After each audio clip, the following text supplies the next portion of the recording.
Well, hello to all of you in the chat. We'll wait a little while. Maybe some other people will come out and join us.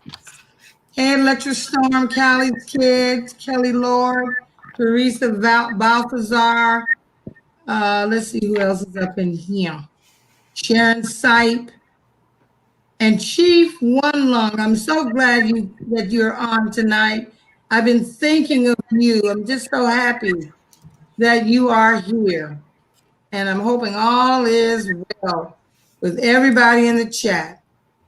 Before we get started, there's a few housekeeping things. This is for entertainment only because we're entertaining. The opinions I have are mine, and I'll stand on them. Unless you give me a reason to a convincing reason that I shouldn't. And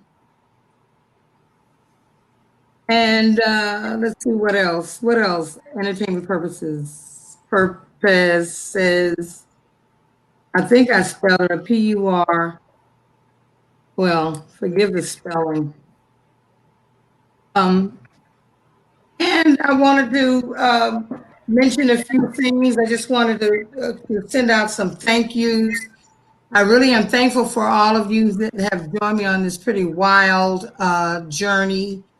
I really do appreciate it. I haven't, I don't take it lightly. I really, really don't, because you could be doing anything at this hour. Also, one thing I haven't told you that I do is that when we get off the line and clean up and everything, I go through the chats and pick up everybody's name and write them down, and I send a prayer your way. I don't need to know what your need is. I know that we are all out here trying to deal with Miss Rona and make it work for us, doing the best we can to get through with some laughs, some giggles, to lighten up a little bit. Hi, Cappy's mom, a little bit. So thank you so much for coming on. Now, tonight, I do want to speak about my experience, and perhaps Adrian and Johnny, if they wish, can share their experiences of what it was like for me growing up in these United States of America. I think a lot of stuff has kind of gotten lost with all of this anger and stuff. But before we go, did you all see the lady who was in her bathroom or somewhere? I mean, she was breaking down crying like somebody had died, asking President Trump to come save us, because this is our country. I mean, she was sobbing like they had put the man in the ground or something. I really thought at first that it was it was a joke. I was like, there's this can't be real. But then people who were like, no, I know her, she's crazy. Like, that's real. I was like, oh. Oh, really? There's people commenting on her. Yeah, really commenting on that thing, girl.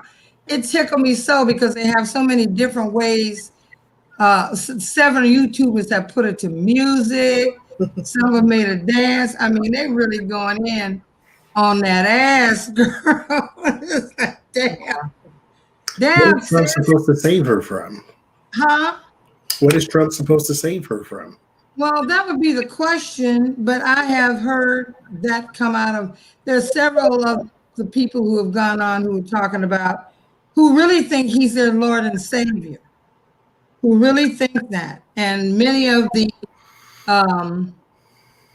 people who attended the thing, now they're walking it back saying they didn't do anything violent. They didn't do anything destructive. They just came out because because 45 told them that's what they were supposed to do. Now, if you get that one or two times, you might think, oh, they're making this shit up because they're just trying to get off. But every last one of these people that has dared to be showing themselves have said the same thing. We were told to be here. So we came out. We came out. To the contrary to that, there's that Houston cop who looks Asian American who got said he wasn't there. FBI came and tried to arrest him. Like, oh no, I wasn't there. That wasn't me. That wasn't me. I wasn't there. Then they went to Parlor, got all his deleted videos, then came back and was like, so this was you at 2:00, and then you were marching in. Was that you, Holden? And he goes, oh, see, what had happened was I was just because I went to go look at some of the paintings. I wasn't there to do nothing.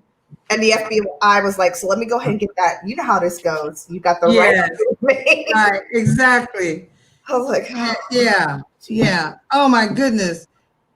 I loved the woman who turned her husband in, the ex-wife, who, that to me is so sweet. It's like, this is the sweetest revenge I could ever take on you. But it's kind of troubling to me. I watched a video about the young woman who stole Nancy's laptop with the intent to sell it to the Russians. And I watched her appearance in court. And the judge gave her this huge lecture on the Constitution and how the Constitution was protecting her rights. And she's out on bail. Mm-hmm.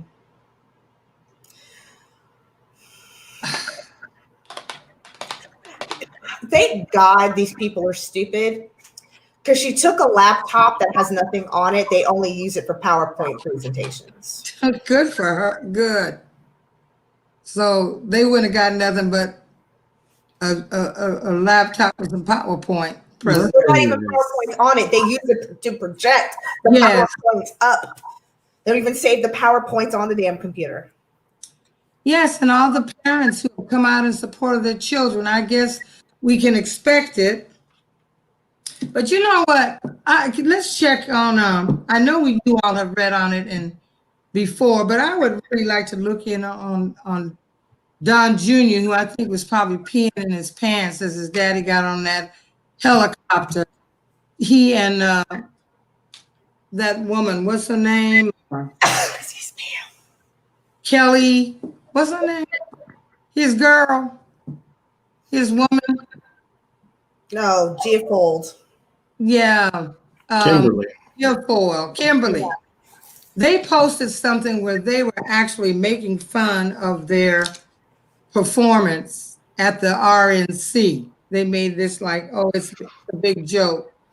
He was wearing a jacket that was made from the flag, and she was telling him how he had to prevent it, I'd like to really check in on him and see how he's doing. And before we go any further, too, I do want to send out condolences and prayers for Hank Aaron's family.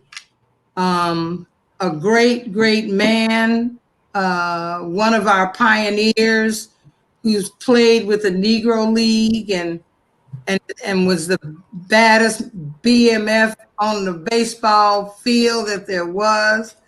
They didn't know that when he broke Babe Ruth's record, that was like it. We got to send some love to them. And also, I used to watch Larry King from time to time, but to Larry King's family, he was married like 7 times or something. It's like. And weren't some of those ex-wives African Americans? I don't know. I think African Americans were African. If memory serves, I think there was a couple of them were really. No, they were all leaps and bounds younger than him. That's what I do know. And he was still squeezing out babies. Somebody had a baby for him. His sperm was chasing that money. That's all that was. Yeah, well, girls got to do what a girl's got to do. I didn't know that he had African Americans as well. Like 1 or 2 of them. I don't know why I keep getting 2. But they were like in the early 90s or late 70s, something like that. But when he was hip, huh? What is hip? Now, speaking of that, let's just back up a little bit. I do have it in my notes. The Proud Boy leader, if I'm not mistaken, is married to a very chocolate lady. Could we look in on her to see what the fuck she's thinking, being with this man and having a baby with him? Was it the leader or is it just one of the Proud Boys? Because I know there's. I don't know if it was the leader, but I don't think it's the leader. He's someone with some standing within the Proud Boys, though. I thought. At this point, I don't even think it matters. I don't. You know what he stands for. What are you standing by him for? Yeah. Yes, that's what I'd like to know. Like, what are you thinking? How are you feeling about your man going out doing the things he's doing? And you got two boys. She got two boys? Mm-hmm. She got two children. So, I hope that ignorance didn't get, it might be in a DNA strand, though. Some of that shit, ignorance just gets carried. Just carry on. I don't think the leader's from Canada. The leader is the Isn't he PR? I thought he was part Venezuelan, part something else. Florida. And I think he's still either locked up or he just got bailed. I think he might still be locked up. I don't think he's gotten out yet. At least I haven't seen anything that said he's been released. So I'm sorry, what was the question? Because it was like 8 different questions and different conversations. I'm trying to follow. How the life of the Proud Boy got. Why is she with him and staying with him? Knowing his politics. He's Cuban. Something. I thought he was Venezuelan and Cuban or something like that. Yeah, he is Cuban. Yeah. He's Cuban? Okay. She's a pretty chocolate girl. Is she Cubano too? Cubans and Brazilians and stuff and Puerto Ricans, they can all be as dark as any of us here.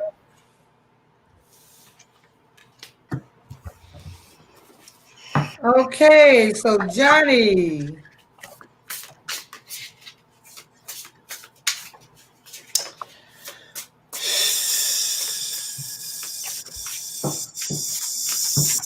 See, here's the thing.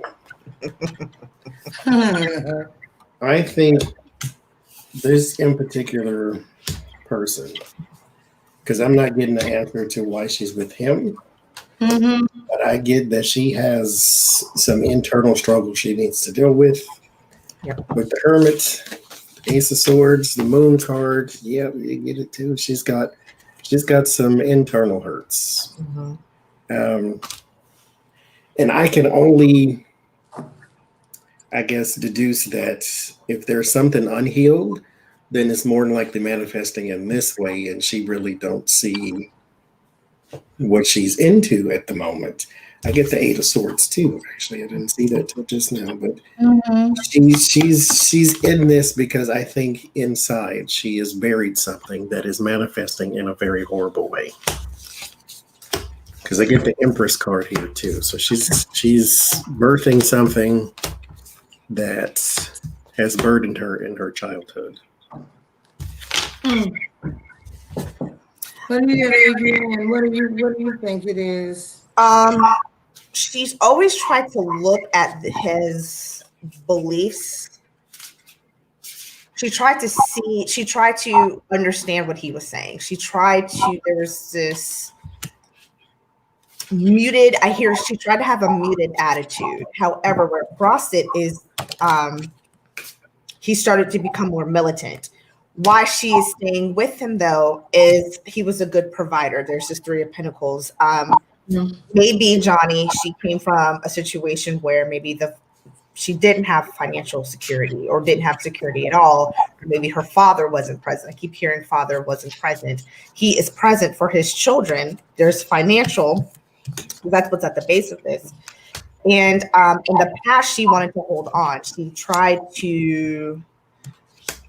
wasn't happy. She tried to stay because even though she wasn't happy, he was a provider. This is about why she stayed. It's financial.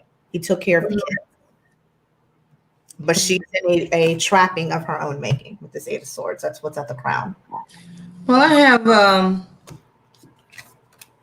the Six of Swords, and I look at this card with a woman and a child and a man, and I would think that he's a pretty dominant guy, that what he says goes, and that she hasn't yet found her voice or is just willing to go along, to get along, to keep the peace in the family, because I would think that he's a very, I get from him that he's a very domineering kind of presence.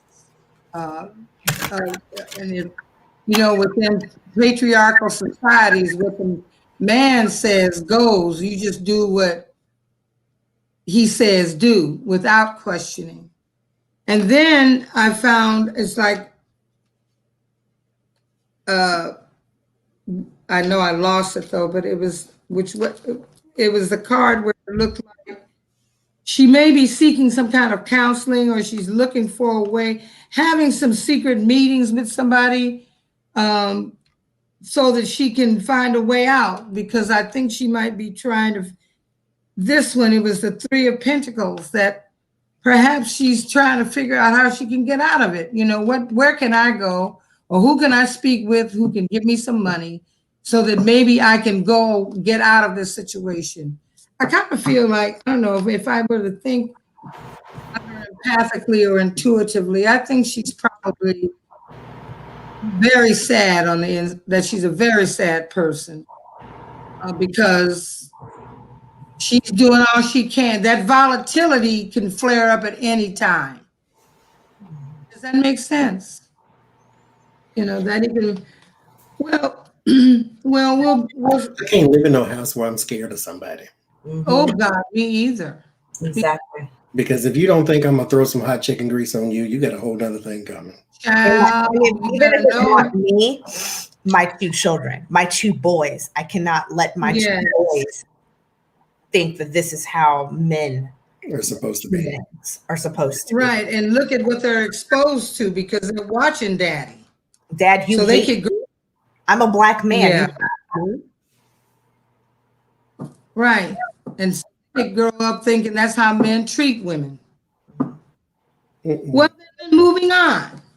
Let's talk about, I want to know about Chris Wray and why he really was able to keep his job in this administration. If he was able to keep the gig because he's ready to give up information, but why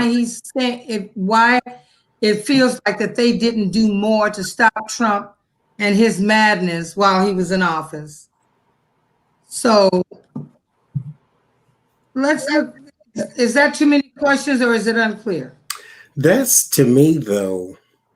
Okay, here is my issue with this situation. Mm-hmm. From the beginning, we have always said Trump has information on such and such. Blackmail, in my opinion, this is just my opinion, don't write it in stone. In my opinion, blackmail does not work on these people because it does not go anywhere. Everybody knows Lindsay's dirt. Everybody knows Cruz's dirt. Everybody knows Barr's dirt. Everybody knows Giuliani's dirt, and yet none of them are in jail. None of them are on the run. None of them are probably even slightly worried about what Trump knows anyway. And so I never really believed, oh, he has dirt on Lindsay. That's why Lindsay's so loyal. I don't think he does. Trump is not the person to keep secrets, number one. Number two, what is there to know about Lindsey Graham? That would be so damning. Unless you got him on videotape raping kids or something. Other than that, what do you have on him that would make any difference to anybody? He's on a phone call telling people to throw away votes. What do you have on him that makes any difference? What does Trump have on Lindsey Graham that makes any difference whatsoever? And so I never really believed Trump had dirt on anybody. That was never really his role. That was like Michael Cohen's and Bill Barr's and Rudy Giuliani. You get the dirt, you hold it over them, and I'll give you a check somewhere down the line. So my question was, with any of them, why were they ever so loyal to Donald Trump, even today, where he has no power? Well, I have my own personal feelings about Mine Graham too. that I have not. I've never been able to shake it. I have nothing. So fill me in. Huh? So I said, fill me in because I have absolutely Well, no reason I that I have. would be I that have loyal to never him. been able to shake this feeling, and this is for entertainment purposes only. YouTube. This is my own personal. I don't even know if it's an opinion. It's a feeling I get. Lindsey Graham is an old queen with a thirst for young boys. And what I would ask is how young? And I've never been able to get over that. I just feel that he's doing something that, I mean, everybody knows he's gay, nobody cares, but his what he is doing in this situation is But here's my thing, though. Again, why would Trump know that? he would know it.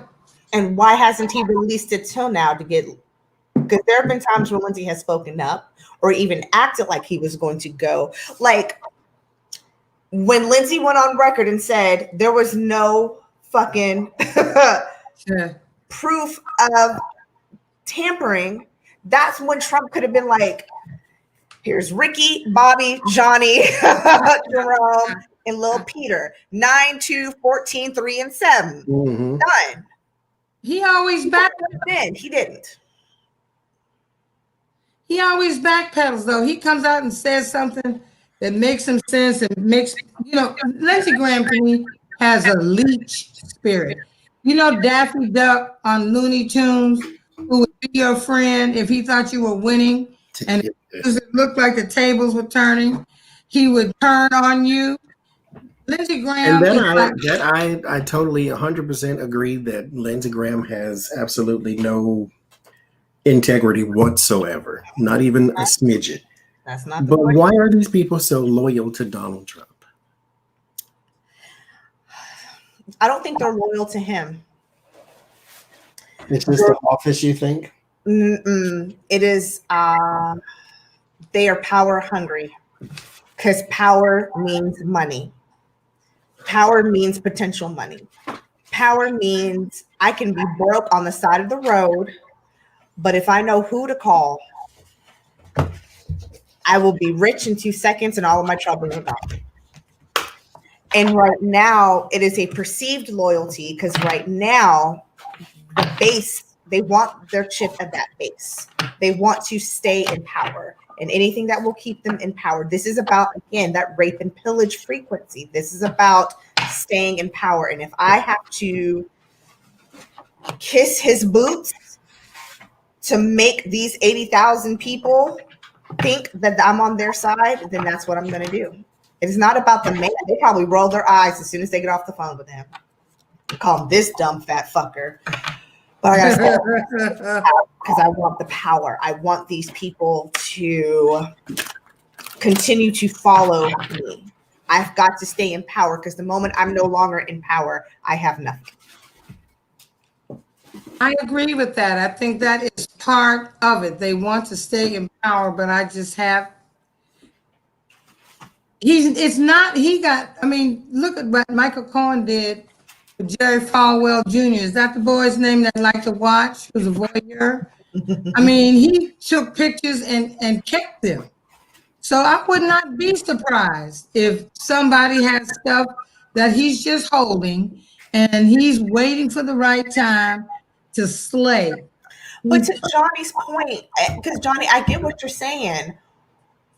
At this point, why hasn't he released it? Why are they still quote unquote holding shit? Like what why? And where did you get it from? Because that is the person who has the real power. Because they probably know even more than you do. They just gave you this little tidbit so that you can hold it over them, but they got even more. And then what about the people who is holding Trump's business? Why ain't he pardoned Ghislaine? Why ain't he up there kissing her feet 24/7? Yeah. But you got Lil Wayne. Yes. Oh, and Kodak Black. I don't understand. Kodak Black. I mean, And both of them, weren't they both felons that were on guns, caught with guns or something? Something like They that. still are. They Oh do. my gosh. And then we see the tape where Rudy Giuliani is saying to one guy, he was on video saying that Giuliani, he asked for a presidential pardon. I forgot what the guy had done. He'd done something and was convicted during the Obama years. He asked Giuliani about a pardon from the president in January. Rudy Giuliani got up and left, and somebody came back, one of Giuliani's aides or something, and said it would cost him $2 million. So, another question would be, the first question is, why is Chris Wray still there? I mean, to me, he's not doing such a great job to me. I just don't see, unless of course he's got knowledge that he's been sitting on. I get he's there for now. Oh, you say he's there for now, that he'll soon be replaced? Mm-hmm. Because it's questionable. Do you think people were buying pardons? Oh, absolutely. Because Okay. tell me when the last time you heard the word Lil Wayne out of Donald Trump's mouth. Somebody lobbied somewhere. Who Kodiak Lil Black Wayne. He took him a briefcase full of money. Steve Bannon, sure. You know who that is. He Yeah. had his nice little. But who cares alcohol about Lil briefcase Wayne in and your Kodak office. Black? I don't. Lil Wayne? Donald Trump don't know what no Lil Wayne is. He probably can't even spell that. Well, check this out. Yeah, how many of you watched the Tiger King documentary? I did. Girl, he had his whole limousine, 18 bitches. Had his makeup artist there. Everybody waiting outside the jailhouse, and he got a fat goose egg. That motherfucker waited till 11:59. Yes, he got his makeup person there, his hair people, his Nothing. So can we see allegedly if Lil Wayne paid Donald Trump for? Yeah, we'll say allegedly. Allegedly, because we don't know for sure. We may never know. Where's okay? This is like one of the only few times where all three people got the same cards. Where's yours, Jace? I'm gonna use mine too. Okay, wait a minute. Actually, one card. I was wondering what you were hunting after. Yes, it was all at the darn bottom. Oh, you mean you want me to get my African American? Yes, get your African American's cards. I was like, he is for sure. He's not normally this picky when he's looking for a deck. Like, I'm looking for this one, and mind you, one card is missing out of it. That's all right. That's all right. I don't need it. Yeah, that's all right. But I'm getting a calendar made. It's not missing. It's just at another place.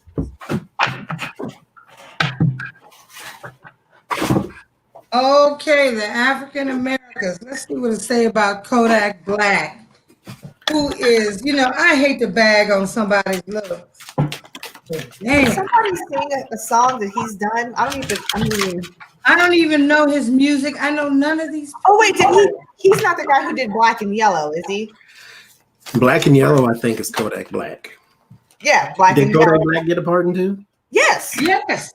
What the hell? Yes. Yes, he did. Black and Yellow. Donald Trump don't know these people. I don't even know these people. I don't know him either, and I just say, Lord, have mercy, Jesus. Who is? I gotta get up on my pop culture. I guess I just gotta get up on it because. So he hasn't been relevant literally since, because he did Black and Yellow. There's he had two more songs. 2000. Okay, I'm thinking out mainstream hit because I think he would produce for a while. 2016, 17, give or take. Oh, really? Because I think, wasn't he on one of those hip hop and love and sex 'em up shows too? Ooh, I couldn't imagine, girl. I'd have to be on liquor and narcotics to think of that man on top of me doing anything. Lil Wayne just, I mean, And he might be intelligent. He might be all of that. he looks like a cockroach, like in the worst sense of the word. He got all this road map on his face. His skin looks like it's got disease on it because it's covered in weird tattoos. Like, And I these can't stand it. and his locks. Please, boy, go to a loctician and get your stuff tightened up.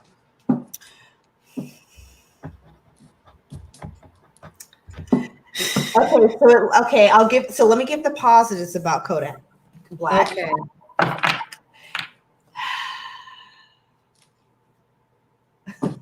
I can't. Positive. Okay. Hold on. I'm trying to hold on. Help a sister out. Hold on.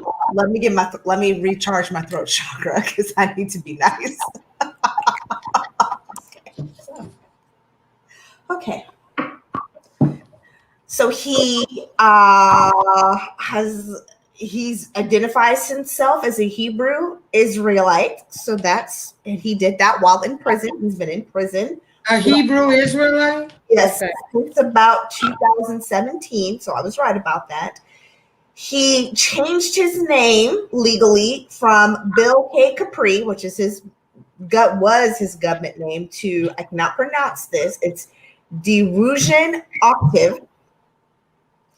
Oh gosh. And the first name is based off something in Judaism and refers to the priest who descended from the prophet Aaron and the brother of Moses. Oh my God. In 2018, after promising since 2014 that he was going to get his GED, he finally did it in 2018 while he was in prison. He's also apparently a hood philanthropist. He's donated $10,000 to the Jack and Jill Center. Okay. He announced he was building a school in Haiti in 2018. Now, keep in mind, he was also locked up in 2018. So these time frames aren't quite matching, but that's okay. He did try. So when he offered to pay, hold on. These dates aren't making sense. Somebody, is that Wikipedia or something? Half Wikipedia, and then I'm half on his website.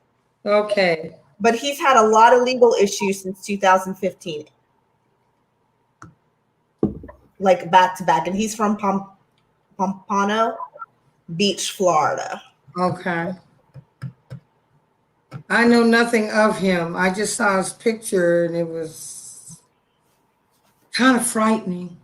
Yeah, he's current one. I guess he still is, because I think like as soon as Trump did the my brain just stopped.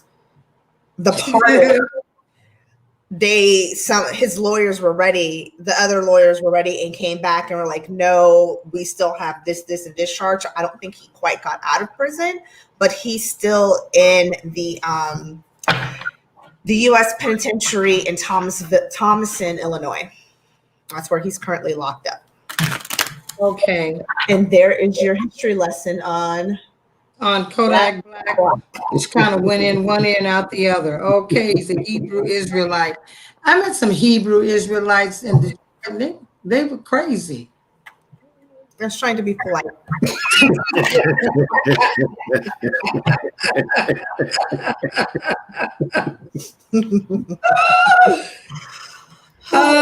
Okay, so I got the Eight of Pentacles, which says to me that there is some money involved. Perhaps it's in transit. Maybe that's where a promissory note, a cashier's check, something, a bank draft, some money is exchanged, I think. Johnny, what did you get? Same thing. I get the King of Pentacles, the Ten of Cups. So someone on his behalf, I guess his representation, here with the White House with the Four of Wands. There's also the Judgment and the Three of Wands, commuting a sentence or lessening a sentence of some sort. So I'm going to go and say yes. There was some. I wonder why the Tiger King didn't get it then. Because he don't have no money. Yeah, I think somebody on his behalf definitely. Because he has, if you watch that video, it all went up in flames. Like, whoa. And even the current owner is in trouble with those tigers and stuff. Oh my gosh. Well, so now we know what Giuliani said is true. You too can get a pardon if you got the cheese. And the only color we want to see is green. Now I want to talk about Rand Paul, a hit dog. He went on Fox News thinking that when Joe Biden, and congratulations, Joe Biden and Kamala Harris. Y'all don't know how much better I'm sleeping these nights because my shoulders aren't up in my ears. Because Joe Biden said he was going to snuff out white supremacy. And Rand Paul got offended. He said he's calling us white supremacists and racist and blah. And I just got from that a hit dog, Will Holler. What's in the future for Rand? I don't know why nobody keeps him in office. Because did nobody say his name? Nobody said nobody was talking to you, boo-boo. Nobody was even thinking about your ass. But you the first one to come out with your rat looking at. I know why your neighbor busted you in the mouth. I know exactly why. What is Rand Paul talking about? He is a break. It's like.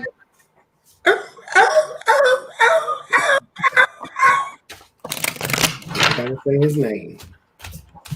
Every time, at least for the last, I think since 2006. When did our boy in Florida run for governor? DeSantis? No, yeah, but who ran again? Andrew. That's just a closet. Okay. Yeah. No, every time since 2018, when I hear a hit dog will holler, I hear it in his voice, him imitating his grandmother. He always says, "My grandma said." My grandmother used to say, "Yes, he does." He says it all the time. What's the grandma? I wonder what his grandmammy thinks about him getting humped by humping boys in bathrooms. But never mind. Let me stop. Yeah, well, we can look into it, and he's a. Well, we don't need to because I was just being petty. Yeah, well, that's what we call it, petty party. You see. What grandmammy thinks about that? Why didn't he pardon Tiger King? Because he was too gay. That's what the Tiger King said. I guess I was too gay for a pardon. Mm-hmm. Yeah, and did you see in the Tiger King, Adrian, he ran for office. Oh, I know. I watched Tiger King multiple times. He almost got it. He succeeded in getting a movement started because he talked just like Trump did. People liked him for that. People liked him for that. That was a hilarious show. The girl, bless her heart, got a hand bit off, and he's dedicated to her gig. So she stayed. I'm here for the animals. I get because he's passe.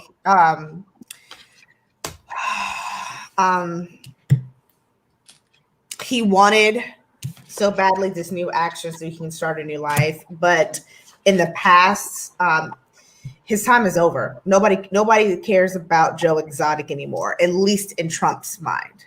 That was so 2019. And so that change that he wanted to be a free man, it's null and void. He's not going to get it. There's also something too with the hermit.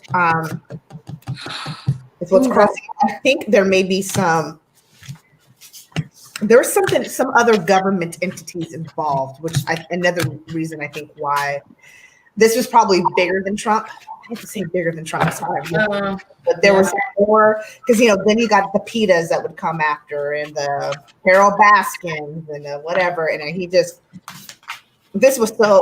I keep hearing this wasn't on Trump's radar. He couldn't give a shit about Tiger King. Tiger King could do nothing for him afterwards or before.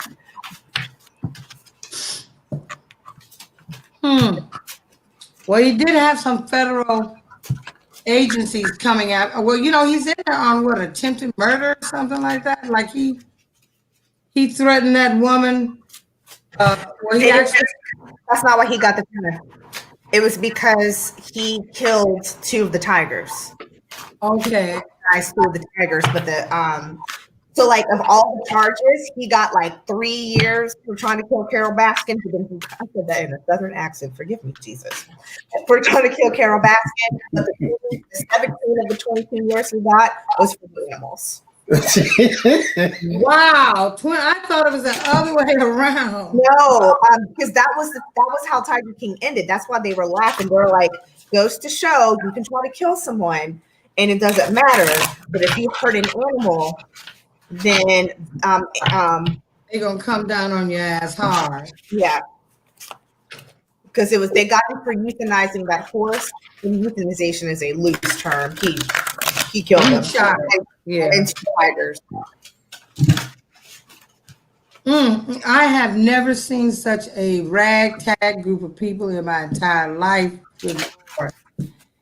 Oh my God. And then the guy that was his husband now has a wife. He's living or he's had 3 husbands. One of them killed himself. Then he's got the new young buck that's still holding by his side, and he lives in Florida. And then the one that didn't have any teeth, that's the one that now he got his teeth fixed and got him a woman. Yeah. Who, by the way, he had been sleeping with that woman the entire time he was married to Tiger King. I have seen that way too many times. Why do I do the trashiest group of people I've ever seen. Poor Joe. He must be feeling like a piece of boo-boo. Free Joe Exotic.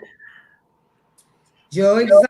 I don't know where these pentacles keep coming up. 7 of Pentacles. Johnny, did you pull for Joe Exotic?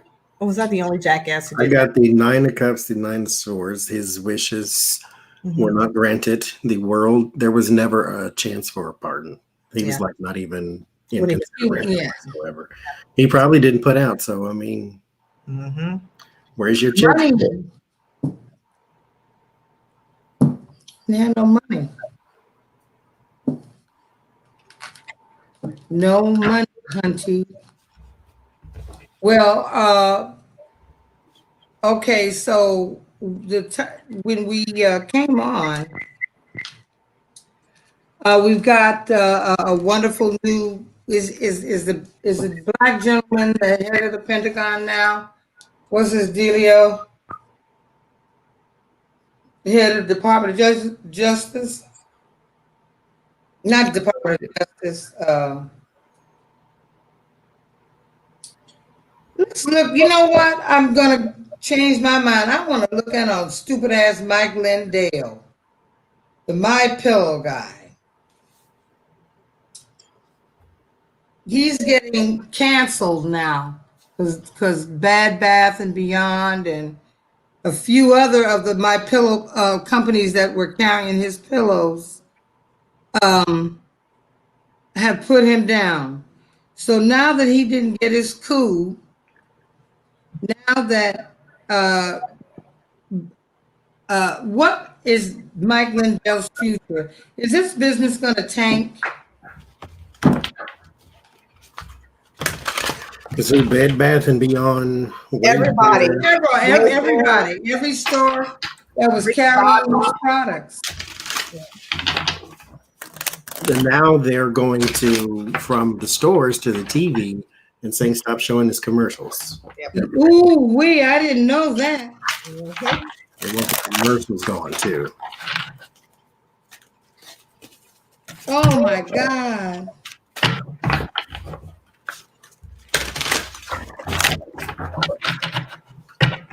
Well, his cheese has been seriously affected. Those are the worst. I felt one years and years and years ago. And them shits it felt like it had a bunch of little pebbles in it. No. And them shits was like 80 something bucks a pillow. I was like, yeah, no. Unless it rocks me to sleep every night, I'm gonna go ahead and say no.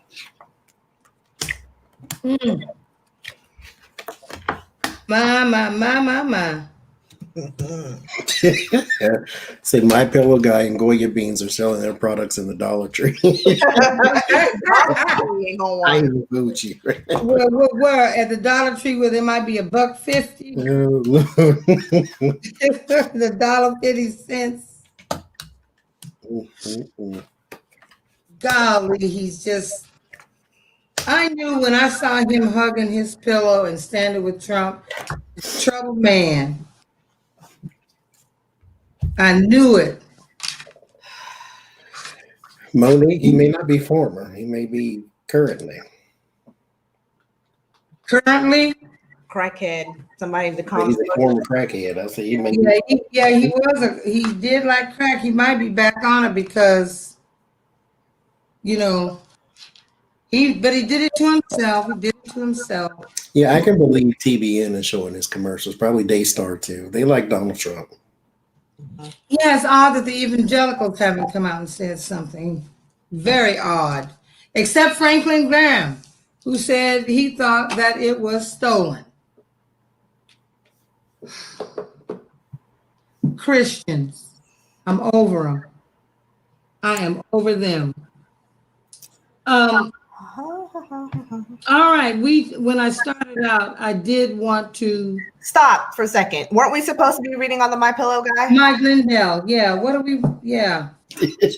I got new beginnings, death. Maybe the end of something and something new. Beginning of something new. A new moving towards something new in his life. Maybe moving towards crack. I don't know, or meth or whatever it is his drug of choice. He's moving forward. I get his this kind of killed his career. His fortunes have changed. The Wheel of Fortune is at the base of this. He's going to try to get some plans off the ground to try to recover from this, but the outcome is the Tower. And again, but I could not be more befitting using this deck because the Tower, that White House, is what has fucked him royally. So it's not a good look. Which again, good because them pillows suck. And I think you got one? You had one? No, I told you I felt it up at Bed Bath and Beyond years, like a decade ago, and I'm like, this shit sucks. It's got fruity pebbles in it. Who can sleep on fruity pebbles? It's that kind of stuff that's allegedly adjust when you lay. It's that that shit is rough. Bum sleeping on concrete have a better night's sleep than. Oh my God! Maybe people will start taking them out and burning them. Some people will. The others will keep them. The others will keep pillows.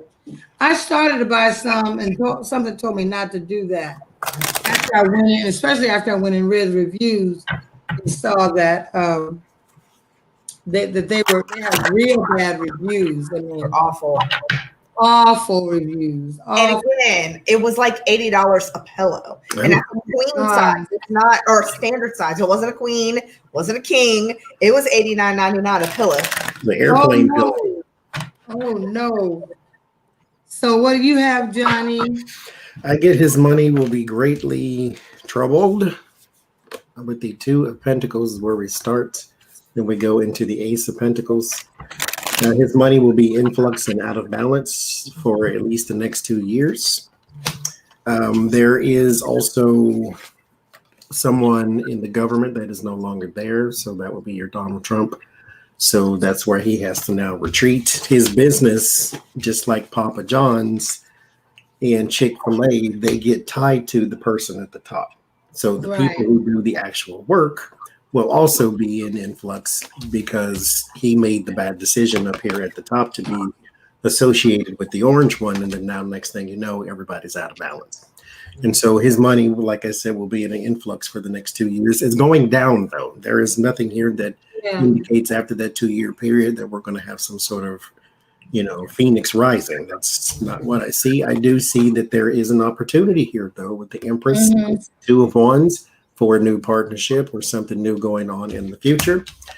It, however, is still greatly diminished. This is maybe like, remember, he was pushing those skills. or something, because Hobby Lobby is also one of those type of people. So it'll be cosmetic at best, because it's not a true huge contract type partnership. You're going to be maybe in a few stores at that, and then people will forget you eventually. Five of Cups, Six of Cups, nostalgia. It's also stuck in the past.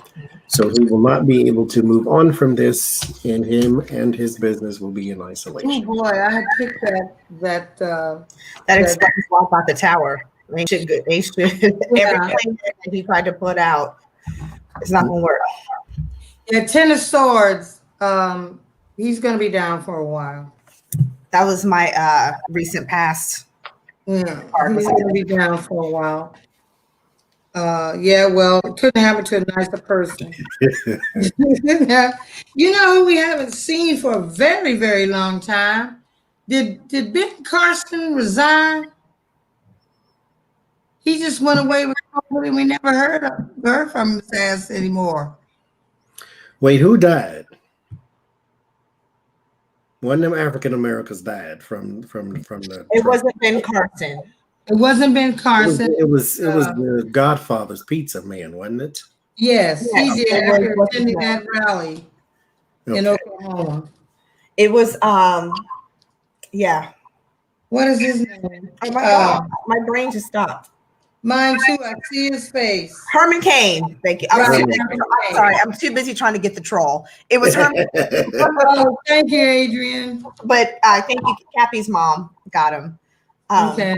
Herman Cain.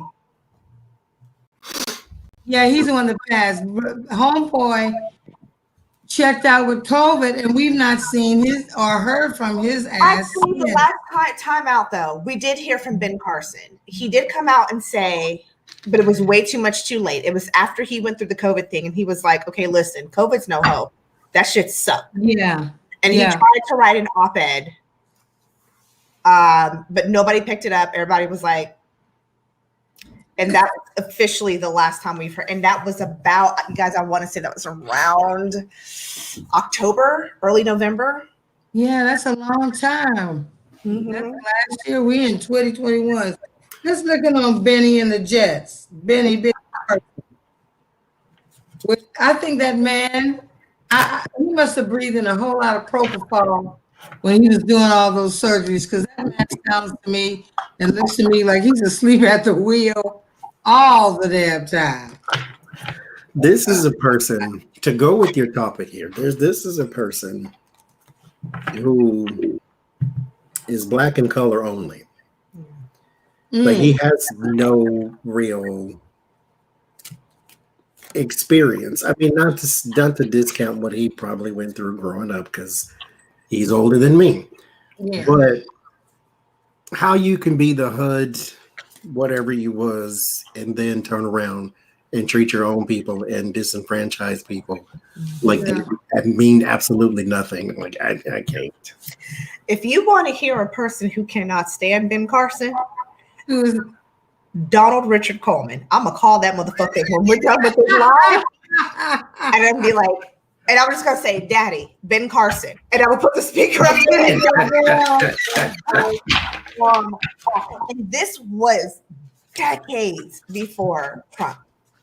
My dad has always been like side eye. Like, okay, so he's known him for a while. Y'all know that song from the Boondocks, the first episode where Uncle Ruckus made up that song about it was like, "Don't trust those new over there." That is the energy my dad brings whenever somebody talks about Ben Carson. And at first I was like, "Damn, Daddy, you kind of got some conspiracy theory like thoughts," but once again, my father was ahead of his time, because all the stuff my dad used to say about how they tied that surgery to him and blah, blah, blah, and it was kind of a farce, that shit has come out to be true. Because my dad's like, there's no way he did it. but he Yeah, had, no way he did. You know, I'd heard that too, that there was no way he did those surgeries. but But hey, he was at Johns Hopkins. He was in the room. it is what it is. What's the general question? Just a general read on Ben Carson, or Just a general read on Ben Carson. Like, where you at, boy? What's happening with you? His wife was pretty strange too. she's the one who spent all that. She remember how she was getting in trouble for spending all of that money, like $80,000 on a table that was coming out of taxpayer dollars Yeah. for their house. She was so silly when he got appointed to that position. I couldn't believe. First of all, he didn't. She should have gone to the shops and had herself a whole total makeover. She came out there just looking so magnified. Won't your husband let you go buy you a nice dress or a nice suit and fix that wretched wig or something? Do something with yourself. Lord. She did every time. She looked like she always looked like she got a bad roller set. And she did it herself. The roll, the heat wasn't turned up all the way. So when she tried to pull the rollers out, they kind of did. And then she didn't use the good rollers. She used those old-fashioned plastic rollers that give you the rollers look with the yeah. Yeah, she looked magnified. She looked like he told her, don't you spend no money going to get yourself get fixed up. Mm-hmm. You don't need that. And I'm here to tell you this. Not his money anyway. Right. When they was trying to decorate, then she could spend all the money she wanted. Mm-hmm. Oh, she thought she was one of those fabulous white Washington white women, child. She forgot. You can't do what everybody do, boo.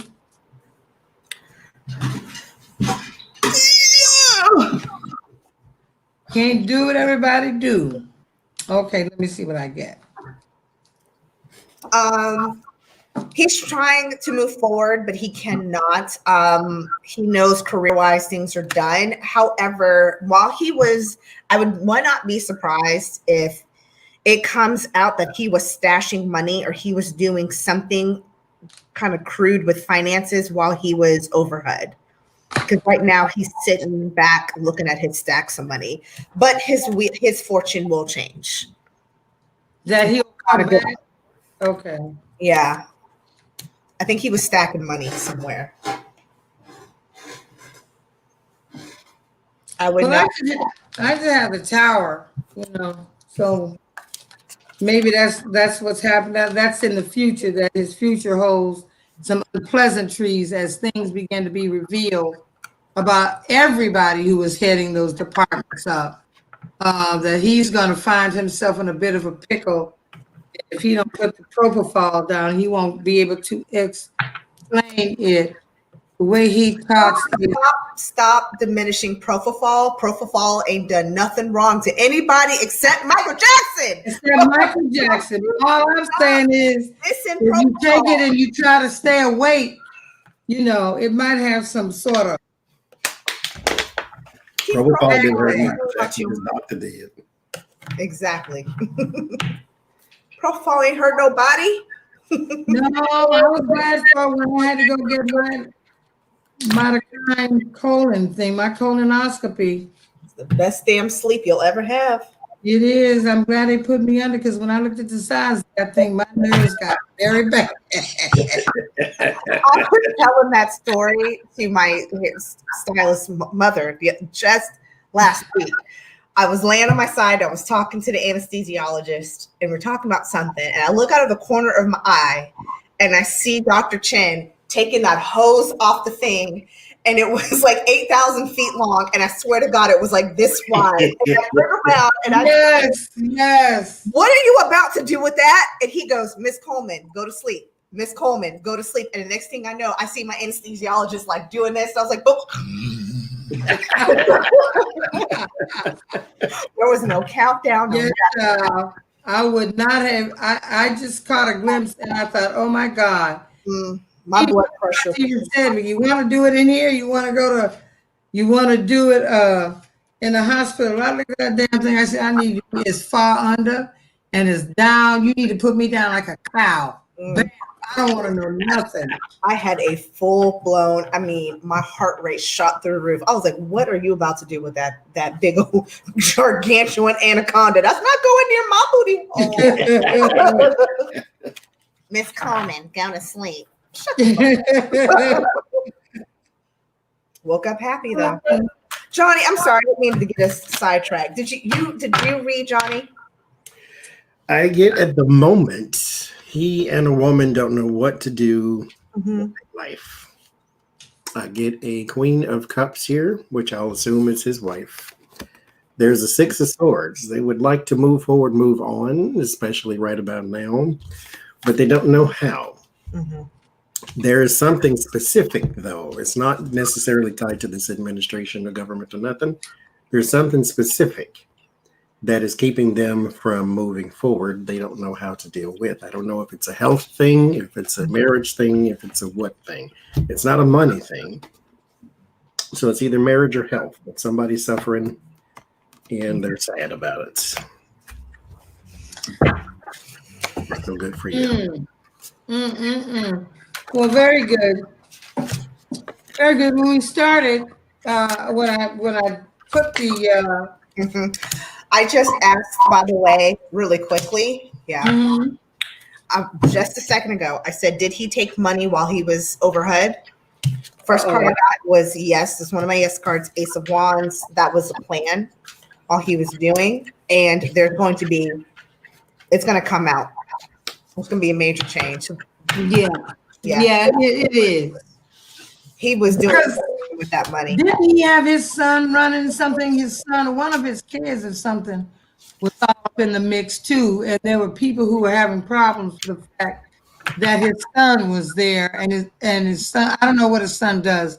He might be a finance guy or something, but that might be why they pulled him in, because he know how to cook some books and stuff. Mother Hudson, Benny, and your wife, y'all can't do what the other people do. You can't do it. I hope you learned your lesson. Going on. You're going on to a boy called Ahmad, what do you name? Alexander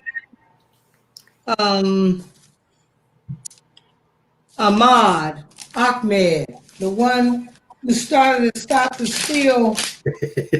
Alexander Akbar and Alexander something else. Now he would know about how to stop the steal. He got a criminal record, see, for stealing. So he's an expert. He knows how to do it. Now, I've been reading a lot of things. There's some people who are trying to be incensed that now he's being blamed for the whole, they think he's being blamed for the whole thing. And I told y'all that when it got down to it, so many people thought Antifa people were there, Black Lives Matter were there. I told you his reward would be that somehow or another they blame it on his black ass. And it's done. So he's supposed to be somewhere in hiding. And he seems to be in hiding because of these representatives that he's called out who are caught on film being in his presence. And they're saying they don't know him. We don't know nothing about him. We ain't never heard of him. We ain't never hung out with him. They're now running. That would be Gosar. I forget the others. But there are three of them. Tommy Tuber, is he? No, he's a singer. But one of the men is from Alabama somewhere. What do you think? You know. So he's supposed to be in hiding. What does Mr. Ali Akbar have to look forward to now that he's ruined his life? And he's in hiding.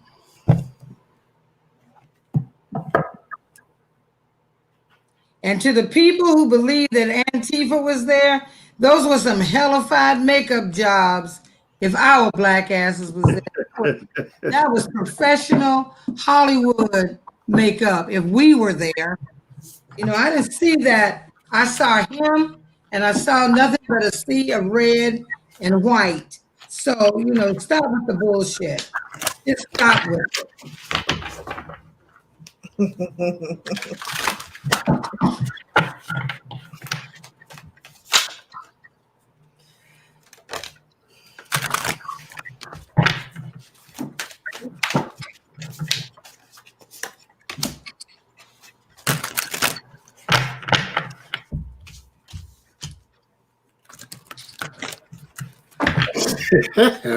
No.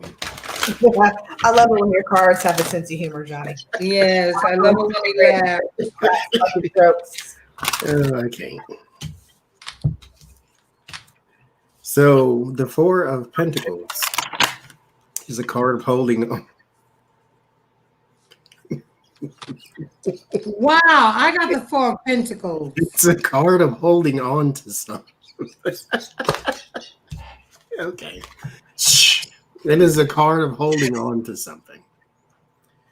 This is the Ace of Wands. It's my card of action. It's also my card for force.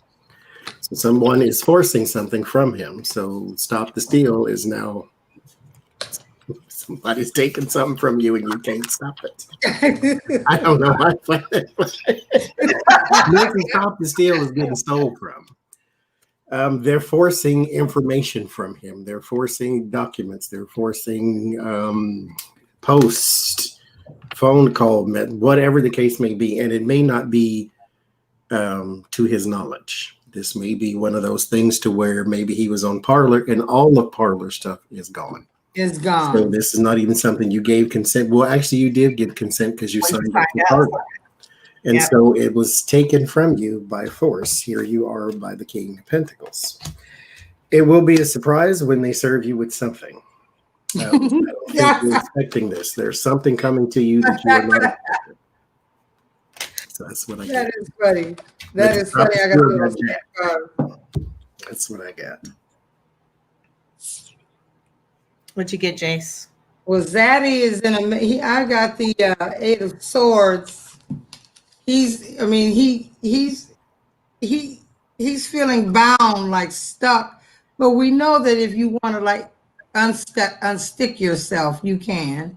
It looks like he's just in a prison. He feels bound. He doesn't know what to do. There's nowhere to go. He don't know what to do because I really think this boy is concerned about his life. But I also got the Four of Pentacles.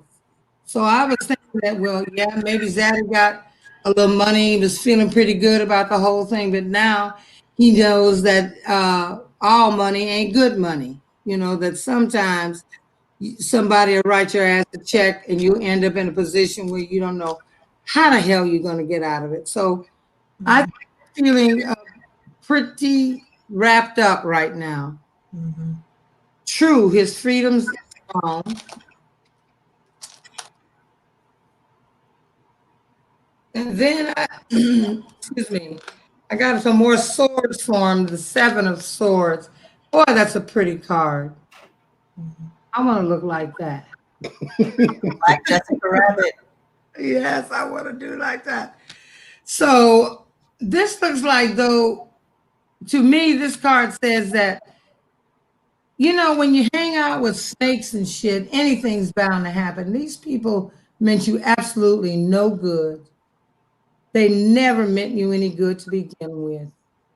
And you were just far too happy to get with them because it gave you some attention. But you see the snake all wrapped up around your ass? That don't look like a friendly snake to me. She could be, but this looks like treacherous to me. Seven of Swords. I got to look it up. That's what she looks like. She pretty treacherous there with the snake. That's what it means. That's what it means, treachery. It's a thief. Thief strategy, sneaky.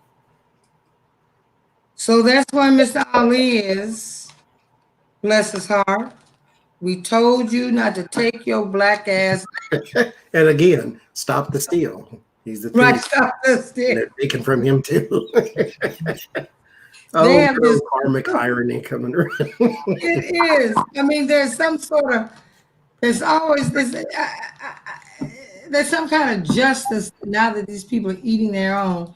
Now, when I started this out, I did want to have, a conversation about what it is like for me as a Black woman. Is it okay if I read? I didn't get to go. You skipped over. Go ahead, girl. Yeah. So Read away. I asked what's wrong with him. I just You flat out did. asked what's wrong with him. And I pulled chakra cards. He's driven by money. So when you both got money, that does not surprise me.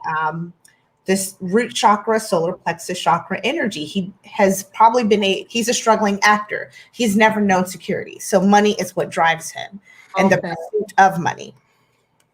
He also does shit for kicks and giggles. This is somebody, what the fuck did I just say? I meant to say shits and giggles, but that's not what came out. Yeah, I still understood. We understood. That wasn't exactly what you said, but I was like, that is not at all what came out.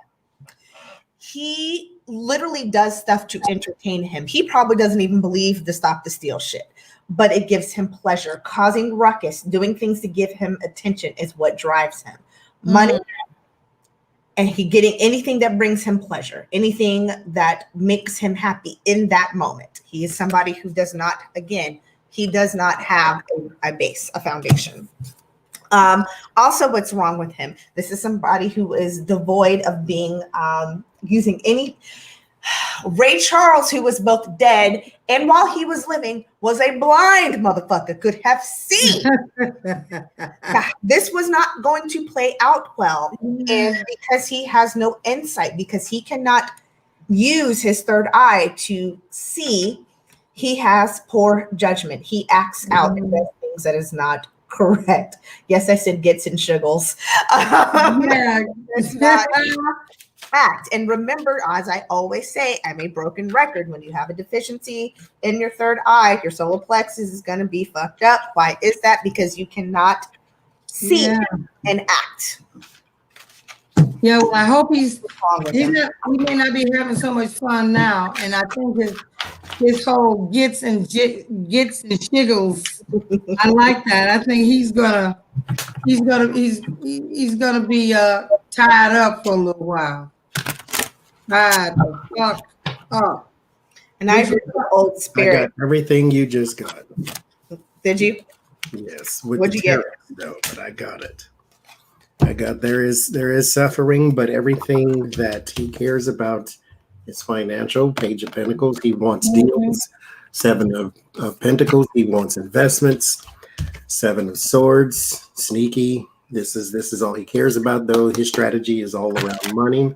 Moon, he has absolutely no real future in it, however, because he cannot seem to get himself together. Is Daddy gonna go to jail? Hold on. I want to ask the senators that he worked with. Did they promise to pay him? Okay. Let me check. Hold on a second. Before we go to the next topic, I want to look at that. I wonder if they promised to pay him. Ghost Stars from Arizona.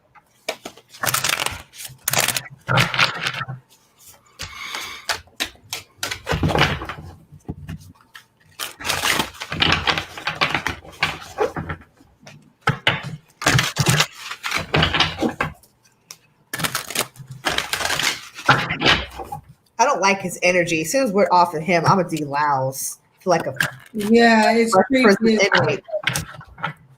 It's really creepy. I feel it in my chest, my chesticles.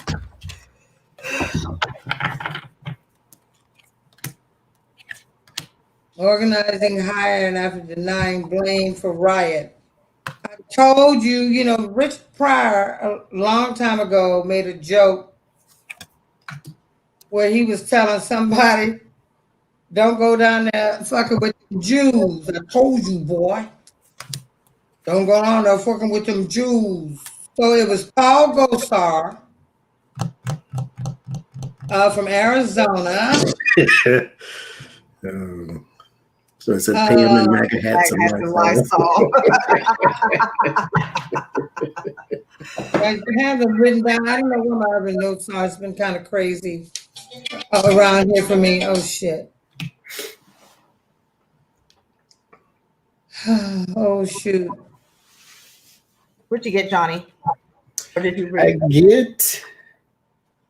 Your question was, did they say they were going to pay him? Did they offer him Yeah. something? Did they offer him something? I get the conversation was not. It was a verbal thing. It wasn't something he can take and whatever.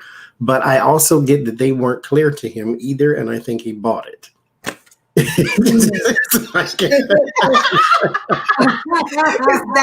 is what crossed it for me.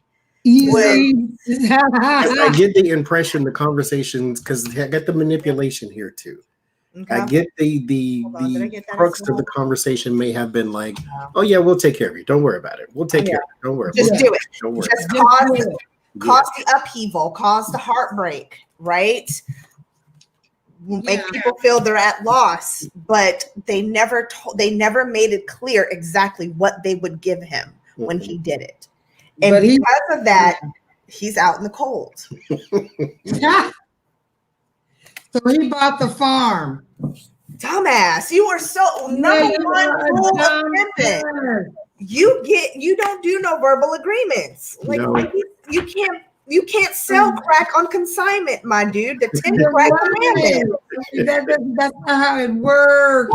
Dumbass. That's like quitting your job before you get the written offer. Like, no, my dude, you need an offer letter before you tell anybody to kiss your black ass. Right. It's my last day. I quit this bitch. Don't do that until you get a fucking offer letter. And then after you've negotiated. What a dumbass. You Alibaba, whatever your name is. I can see him hopping and skipping and being really happy that these guys came to. He really did think he was doing a very clever thing and that he would be rewarded. But I warned you, son, that was not going to be. This is your reward. And not too many people are feeling sorry for your ass. Couldn't happen to a better person than to play with fire. You should know better. That's your last gets and shiggles. Because you got a whole lot to think about how you're going to get out of this jam. All right, one more, and I want to do Jim Jordan. Since he got the Presidential Medal of Honor, like everything else, the man in the White House that used to live there did, he just turned everything to doo-doo. So what is the future of Jim Jordan? I know personally I'd like to see him gone. I'm wondering if anything from his past is going to show up, any kind of tricky money deals is going to show up. If it would have done it by now. You think so? It would have happened by now. And that's what's so, to Johnny's point, flippin' irritating. These kind of people will be there until they die. They'll be there until we all die.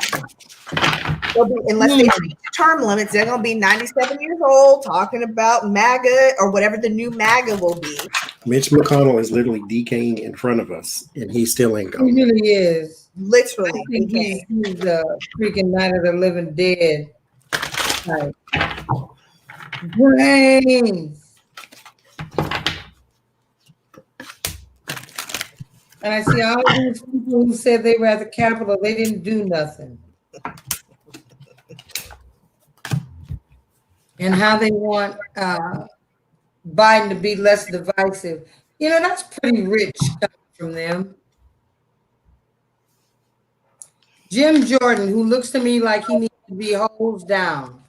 For some reason, he just looks like he's not clean to me. That he smells like an old fucking locker room. Sweaty, stinky locker room. Full of kids. Full of kids, yeah.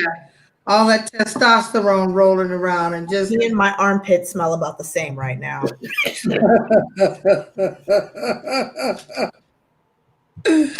Or he smells like that old moldy sofa in the basement that you just strand and water's dripped on it. It's just molding and stinky and dangerous.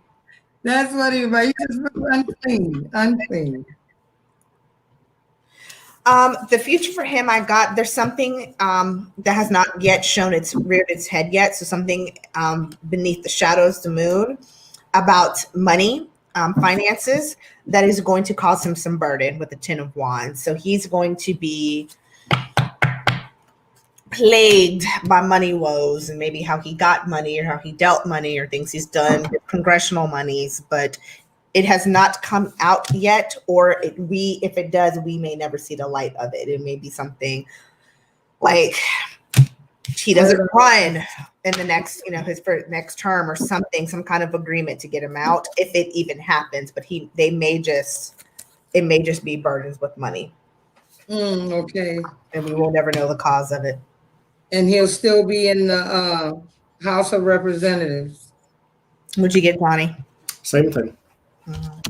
I get that there's something around his finance or security and finance, or maybe his job, because it's also my America card, that is going to be hung up. It's not quite clear just yet, because there are some things that need to happen first.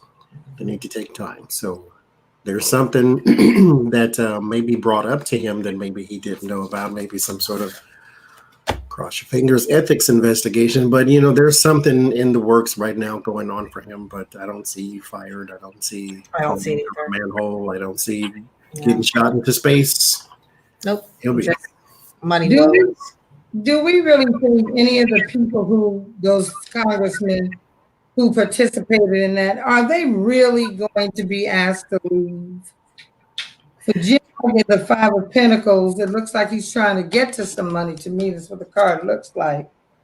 But it says it represents a difficult situation. So maybe he's beginning to feel the screws tighten on his ass. That the money that he seeks, he may not actually get it.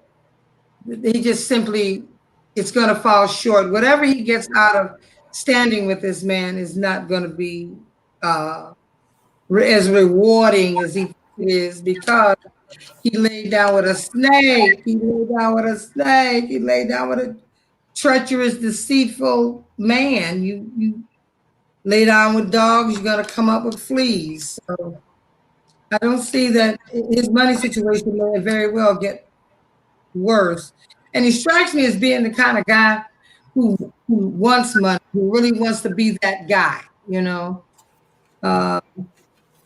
Oh well, Jim, your dreams shall be dashed, Join the party like the rest of us. We've all had dreams that just didn't quite materialize. Yeah, join the crowd. And when I started this thing, I wanted to talk about what it was like for me personally.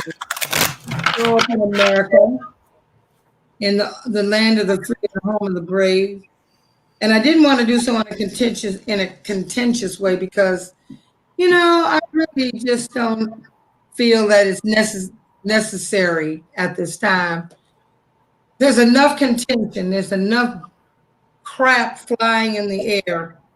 Earlier this week, I went to work at the Republican call center, and we called. The clients there are Raffensperger and Kemp. And we had to call people to ask them what they thought of the elections, right? The ones here in Georgia that sent Ossoff and Warnock to the Senate, and the presidential election. And I can't tell you how toxic and how brutal it was for me. It actually made me sick on the second day, so that even if I needed the money and they were offering it on the third day, I would not be able to go back and take that abuse. I actually cussed one of the people I talked to out, and it wasn't cute. I just got sick of hearing about.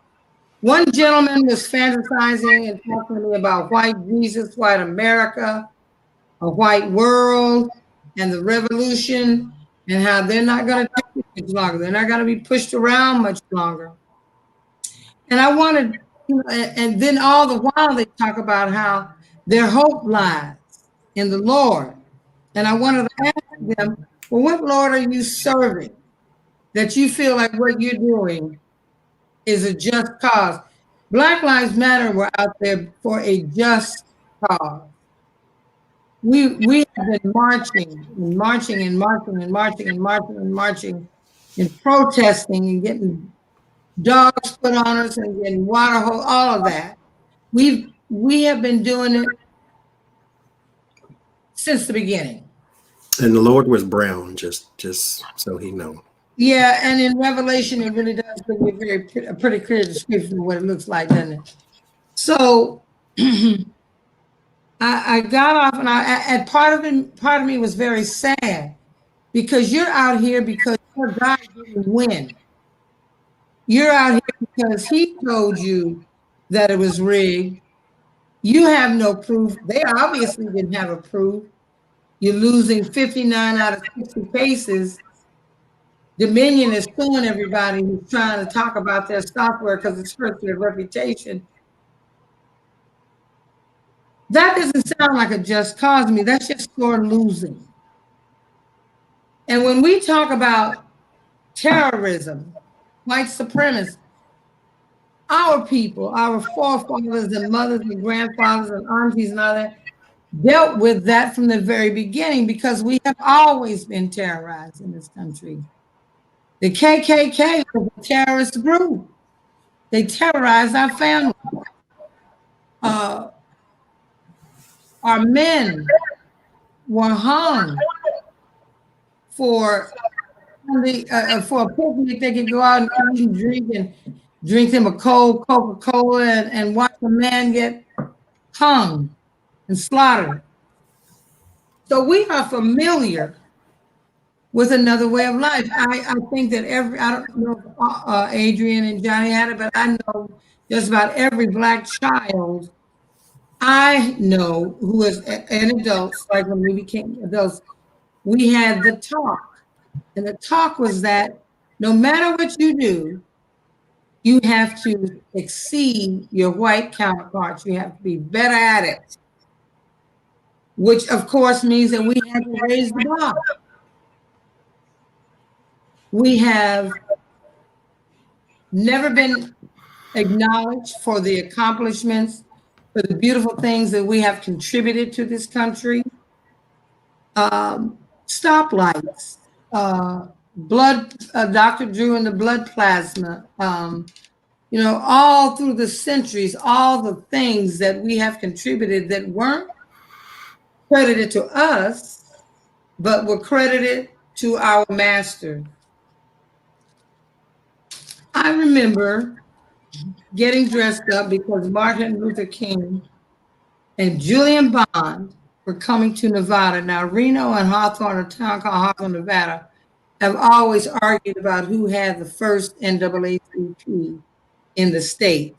But I do remember one thing. We had to get up. We had to put on our Sunday best because we had to look good. And we were going to meet Dr. King. And I remember that he was kind of a small cat. Julian was handsome. Damn, he was pretty.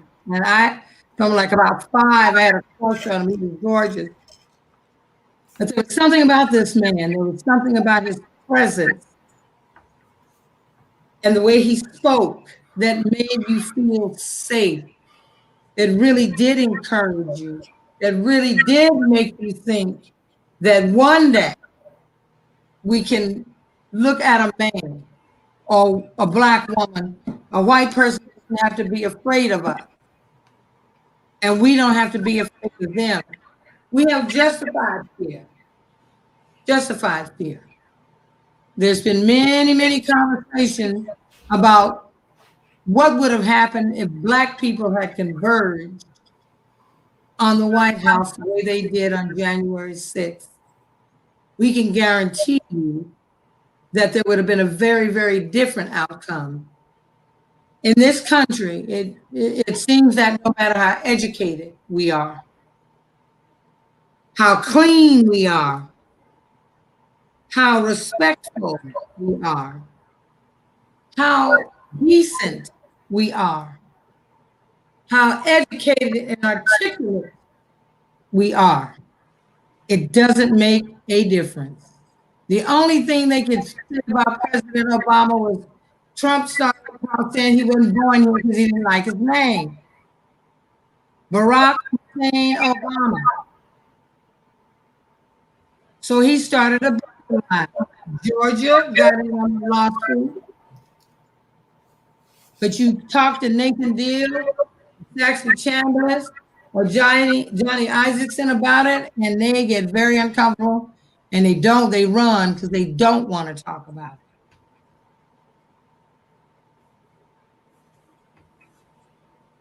We have learned as a people to tolerate racism. We joke about it. We go over it. We go under it. We go around it. Can't tell you how many times in these law firms I've had a white attorney walk up to me and tell me that I'm just like the kind of woman that he wants. He wants her black and sweet. And when I ask him, "Did you marry one?" they back off. Can't tell you how many times people bring these cheesy ass jokes that aren't funny to us. They're offensive. But you think they're funny. They're offensive. They're not funny and insensitive. And I'm not saying that everybody who may have done this may be doing it on purpose. They absolutely don't know. When the policeman who was surrounded by those insurrectionists pleaded for his life and said, "I've got kids," he understood what fear was. That was fear. He was afraid because he didn't know what they were going to do to him. He knew if he started shooting, he didn't have enough bullets to kill them all. So he was in a situation where he didn't know when he was going to live or die. We beg to live. You don't know what it's like to have to clutch the steering wheel of your car when you see the blue lights behind you. Because see, today, that could be your last hurrah. You could get somebody who's got an attitude. You could get somebody who doesn't appreciate you looking them in their eyes and talking to them like an adult. Now, see, that intimidates a lot of white men. When a black man looks him in his eyes and shows no fear. And I'm not saying anything to hurt anyone's feelings. I really am not. Because that is not how I've lived my life. That's not how I've lived my life. Shit, in my dating life, I must have dated the whole United Nations. Shit. I dated them from north, south, east, and west, across the water, under the water. I mean, I dated men of all nationalities. I don't think like that. I think about when I get with someone, and if I dig them, I dig them. They give me a good feeling, I go for it. I can tell you stories about being in high school when the black kids would get together because sure enough, you're going to gravitate to your own. We had to be split up because we were in a gang. It made the teachers in Nevada uncomfortable if we just congregated as friends. That's the same is true today. Look at the decency with Dylan Roof was treated. The decency with which Rittenhouse has been treated. They killed people. This boy went into an AME church. They prayed with him. And he rewarded them by killing them and leaving one person to be able to talk about it. And I was particularly hurt by that because that AME church is a sister church to Turner Chapel AME, which is my mother's church.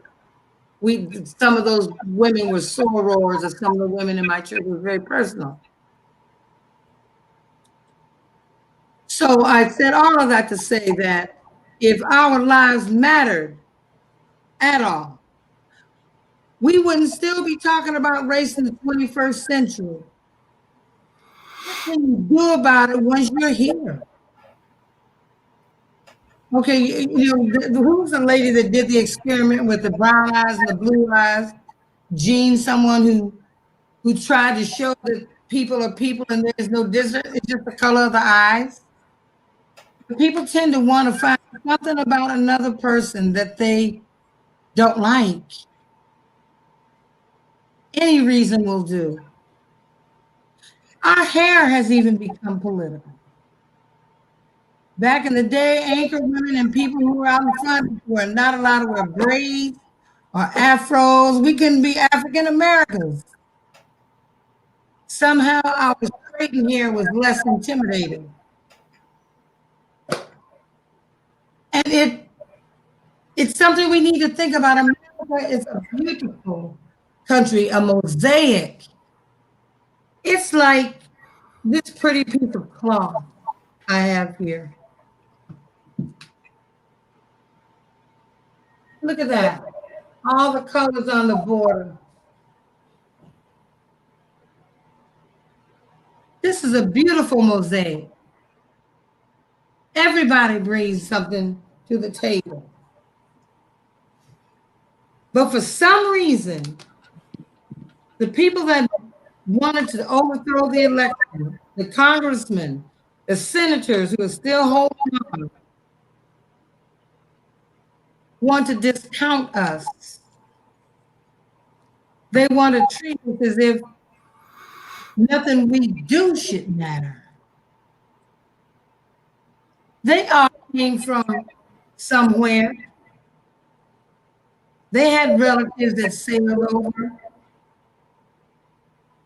Our relatives weren't given that choice. But we love it here. We're Americans as well. We love it here. Our uncles and cousins and daddies and grandfathers have fought in wars. They have stood up for this country. One of my uncles was a red tail, Bertram Wilson, only to come back and be treated much, much worse than some of the other servicemen returning. They got no respect. So I'm just saying that there's so many things about us that are alike. However, growing up Black in this country has, there's a few things that you will only experience being a Black person in America. I would work in law firms with associate attorneys who didn't even know how to start a lawsuit. They had a little bit of book knowledge, and they're going to come and talk to me in a condescending manner when I have to do their site check, and you don't even know how to write a proper site. And you don't know how to start a lawsuit, son. I've had that happen. I've had a situation where somebody tried to hold me up because I was the only Black person there on some postage. You know how you can get those postage meters and get those little postage stickers and stuff? Well, this fool was up in there capturing an image and just printing out shit. Just printing out. He was printing out stamps, child. Until one day the FBI rolled up on his ass and said, "Check out that because you're stealing. You know, that's government. That's some government shit right there." But the agent came to see me. And he kept coming at me until I said, "I've cooperated with you. I've told you what really went down, and now I'm getting an attorney. They will not pin this on me because I'm the only Black person in this company. They won't do it. Just shit. Going into a store, wearing a suit, handbag, and shoes that cost more than the person's yearly salary. But I would be the one that they would watch. They watch me. You can come and look like Earthworm Society and steal them blind, and they would still be on my tail, asking me if they could help me. Stuff like that. Just stuff like that. And the crowning thing is this whole vote. The Black folks turned out. We turned out, baby. Especially Black chicks, Black women. They got tired of their sons getting shot. Sons and daughters just getting shot, and the cops getting a tap on the wrist, no time. Oh, the film wasn't clear enough, so we can't do nothing about it. They're back at work. And to my Black people, Google what a consent decree is and how President Obama and Eric Holder had consent decrees in order. He had to do everything by executive order because Mitch McConnell in the Senate and whomever was in the House of Representatives, Boehner or whoever it was, wanted to see him be a one-term president.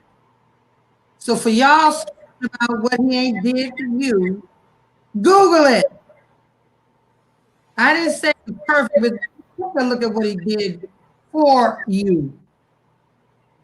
And Mitch McConnell had screamed, he's not a kingmaker. He's gotten out of control. And this boy spent half his time in the office overturning stuff. So I just wanted to share that because it's very real. It's very real to us. And I would love to see that rift heal for real. I'd love for us to be able to just say, you know what? I dig you because I can feel your spirit. I don't care what color you are. That don't mean I'm colorblind now, because I think one of the most beautiful things that God created is color. Nothing like it. I would love to see this country come together. I bet every one of those people who stormed the Capitol, if they get a stimulus check for a couple of $1,000, they're not going to return it. I wonder what they complain about then. Because whatever happens in the Biden administration, it's going to help us all. And I'm so proud to be a Black woman. I'm so proud of Vice President Harris. I'm so proud of Biden. I think he made mistakes along the way. He may yet make them, but he's learned. I don't think he's trying to do the same things that he did when he first got into Congress all those years ago. There's a scripture in Isaiah that says, forgetting those things of the past. See, I am doing a new thing. Shall ye not see it? We're on our way to a new thing, a new America. America will now has had to take a look at herself. She's had to kind of look at herself, turn her pockets inside out, and say, is this who I really am? Is this who I really am? And then when you look in the mirror, you figure out, yeah, this is who you really are. So we can either stay stuck or we can move forward to a better life.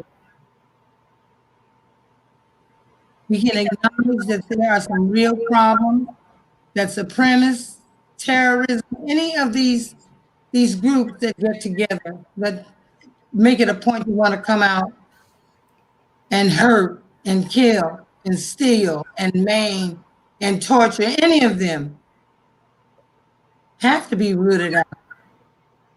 They feel like we are taking something from them, when in fact, they took it from somebody too. People were living here when Christopher Columbus came over. Folks lived here. So that's what I wanted to say. I don't know if Johnny or Adrian want to share any of their experience, but that's what I wanted to say, that I love all of you, all of you, all of you, all of you. As I said at the top, I go through and write down everybody's name who's in the chat, and I send up a prayer for you because I know we're all going through something, all of us. And I want all of us to be happy. I want all of us to be able to get to work. Like, I remember when you could work one job and you could pretty much do all right working one job. Now you got to work 2 or 3. So that's it. I wasn't coming in with a hand on my head like Sapphire and shaking my neck and my butt, you know. I just wanted to share what it was like, whether Adrian or Johnny speak on it or not, what it's like for us in America. It's a little different. And every day we're faced with it. We're faced with it. Have to figure it out. And I ain't gonna lie to you. I'm in the South. And after talking to some of those people on those lines, I don't think they would blink twice if we got into an altercation and it got down to who, shooting or fighting. I have no doubt that they would try to blow my head off. None. It is recycled over and over and over and over and over and over and over again. I will say one thing. I try to be a person when I speak on something.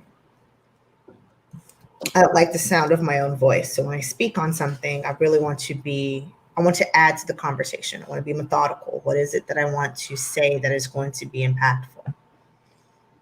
And I think I've told the story before, but I'm going to and the reason why I'm called to say this is because I'm reading the chats. And I'm reading some of you all sharing your experiences and your thoughts and your beliefs. So first of all, thank you for being open.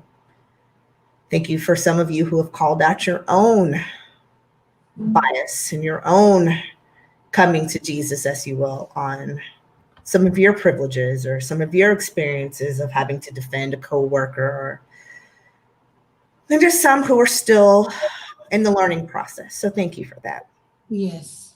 And one thing I wanted to say is that I made a point started a couple months ago. I asked Spirit a question and I needed an answer. And so in the answer I got was go back and watch Eyes on the Prize. And if you guys do not know what Eyes on the Prize is, it is about a 8-episode documentary that was done many, many, many years ago that talks about the civil rights movement. And I knew the answer. I knew what I was going to get going into it, and it confirmed 2 things. I'm going to share the 2 things it confirmed for me. And Johnny, hope you don't mind, I'm about to bring your name into something. Go for it. It reminded me the first thing, and Johnny has said this a lot, which is we have actually made a lot of change in this country. Yeah. The civil rights movement, civil rights, and really it wasn't civil rights 1.0. By the time we got to the 60s, it really was civil rights like 4.0. Yeah. I think about my dad and I think about my mother, who were not old, you guys, and they were in Eyes on the Prize. There's a game in Mississippi and my mother is in it. Oh boy. Not old. Yeah. And think about, that's only 40 years old, 50, 60. I think we're at 60 years. Not that old, 50 years now. No, about 50, yeah. So a lot has changed. Yeah. However, I need everybody in this chat who is asking some of the questions that you're asking. How did it get this way? Or Trump brought out, no, boo-boo, he did not. Because I want you to think of something. Think about all those people who were storming the school when poor Ruby was trying to just integrate school. Mm-hmm. They had their flags. They couldn't wait until she entered to go run and take their children out. then I want you to go and think about January 6th and all those people marching up the steps to the Capitol and how they were easily able to just leave. Same shit happened 50 years ago. So on the same note, I just need you to remember, all it did was rebrand itself.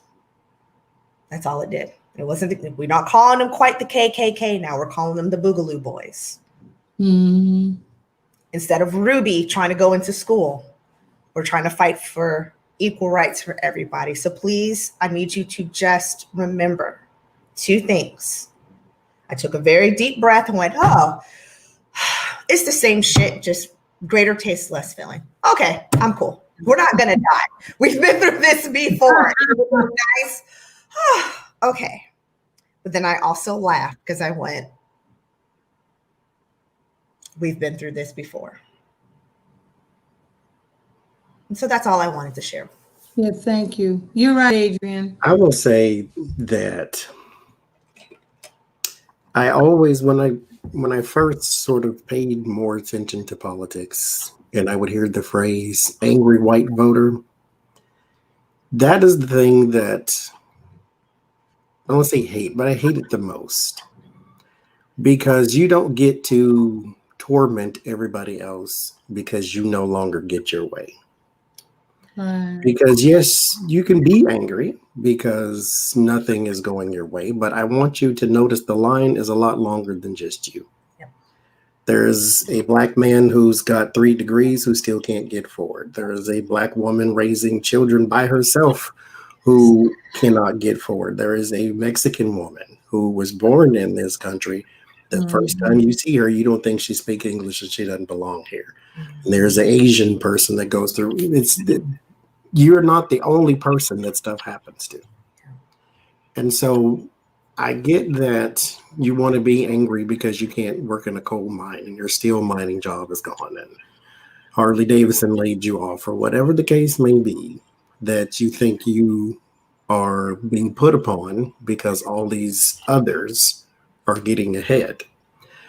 But I need you to also look at it. They're not ahead. They're not even close to where you used to be. See, they have to work twice as hard to get half as much. Yep. All of them. Even the people who are very confused, as you say, I have white privilege, but I live almost in a damn box because this white privilege ain't got me to Goldman Sachs. I can't even get, a decent job. I have to hold 2 and 3 just to feed my own kids. And then I turn around and everybody says, oh, there's a white person. He's better than you, or he's trying to be this, or he's trying. Everybody's going to go through something. Amen. So before you become the angry white voter because your white privilege hasn't gotten you far, you have to take a look at the line and realize that these people have been standing there since 1900s. And well, actually before that, because 1776 was not my Independence Day. And so we have been in this line for a very long time. So you can't be angry ahead of me. I get to be angry first. That's just the way it goes. That is medicine for your heritage, as they say. Mm-hmm. You have to think about that. 1776 wasn't even all of y'all's Independence Day. Half of y'all still were in, your grandparents, great-grandparents were still in whatever country they were in. They hadn't even immigrated. And especially if you are female. Yeah. So we got a ways to go, but I want you to keep in your heart that we have made a lot of progress. Just look at our political field. Look at Biden's administration. There's a transgender person, there's a gay person, there's a black woman sitting at his side as the VP. We have come a very long way. Yes, we have a long ways to go, but racism will never die because I believe it lives in people. But as long as people remain, it will be there. That's just one of them things. It never went away. It wasn't hidden. It was always there. We just paid attention to it because it was something prettier to look at. Yep. Like, oh, this tall, black, educated man is in the White House, got a gorgeous family, da-da-da. But those people were still there. They were still there passing around pictures saying, "Oh, this monkey is Michelle Obama." That's right. That's They were right. still passing around pictures How of many Barack nooses Obama they with his saw. eyes on the picture because it was just, they were still doing that. They were still saying he wasn't American. They were still saying that they an Arab. They were still saying all of that. All the while he was president. We just kept looking and saying, but that's what a real president's supposed to look like. Yeah. And then you got Orange in Chief, and then next thing you know, everybody's racist. They always were. They always were. That's right. And they got to go ahead. It was okay for them to show it now. They felt so stifled before, but now it was all right for them to come out and show it. And when you think about it, if people, working class black and white people would have stepped back for a minute, you would see it ain't even about race, baby. It's about the haves versus the have-nots. Well, that cheddar The cheese. money got the money. And I want to say this. That's all I'm saying. I want to say this because I've said this throughout Trump's whole administration, or actually me on YouTube. It is more of us than it is of them. They're just loud. Yes, you may not be able to kill racism, but you can be bigger than it. Yep. When it goes to try to push you down on the playground, you cannot let it. That's right. I am African American's my father. You have to decide within yourself what you're going to be to the rest of the world. That's right. Now, I can't even, knock him on the head because he was born in 1950. He grew up seeing black people hanging out of trees in his history book. He was called the N-word to his face. So I can't say you shouldn't be this way in 2021. But I can say I'm not. Hey, responsible for me. Oh, that's more of us beautiful. than it is of them. That's what I want to say. Oh, that is beautiful. That is beautiful, Johnny. Mwah. I look at my father, who, my mother too, she was still alive, but I look particularly at my father because there's a story that I'll never forget. It will never stick out in my head. My father went to open a Kmart in Placerville, California. I was really little, young, old enough to remember. So we're talking 87, maybe. I know Placerville. Placerville is a little bit northeast of Sacramento, California, for those who do not know. Back in the day, it was the sticks. Now it's basically considered a suburb of Sacramento. It's 30 minutes northwest. My father was going to be the first Black manager at any retail store in the area. And would you know that for about 7 months, they hung black monkeys from the trees? Every day when my dad had to close, they'd have a Klan rally. And for a year straight, he had to have police escorts to get him to the border of Placerville so then he could drive home.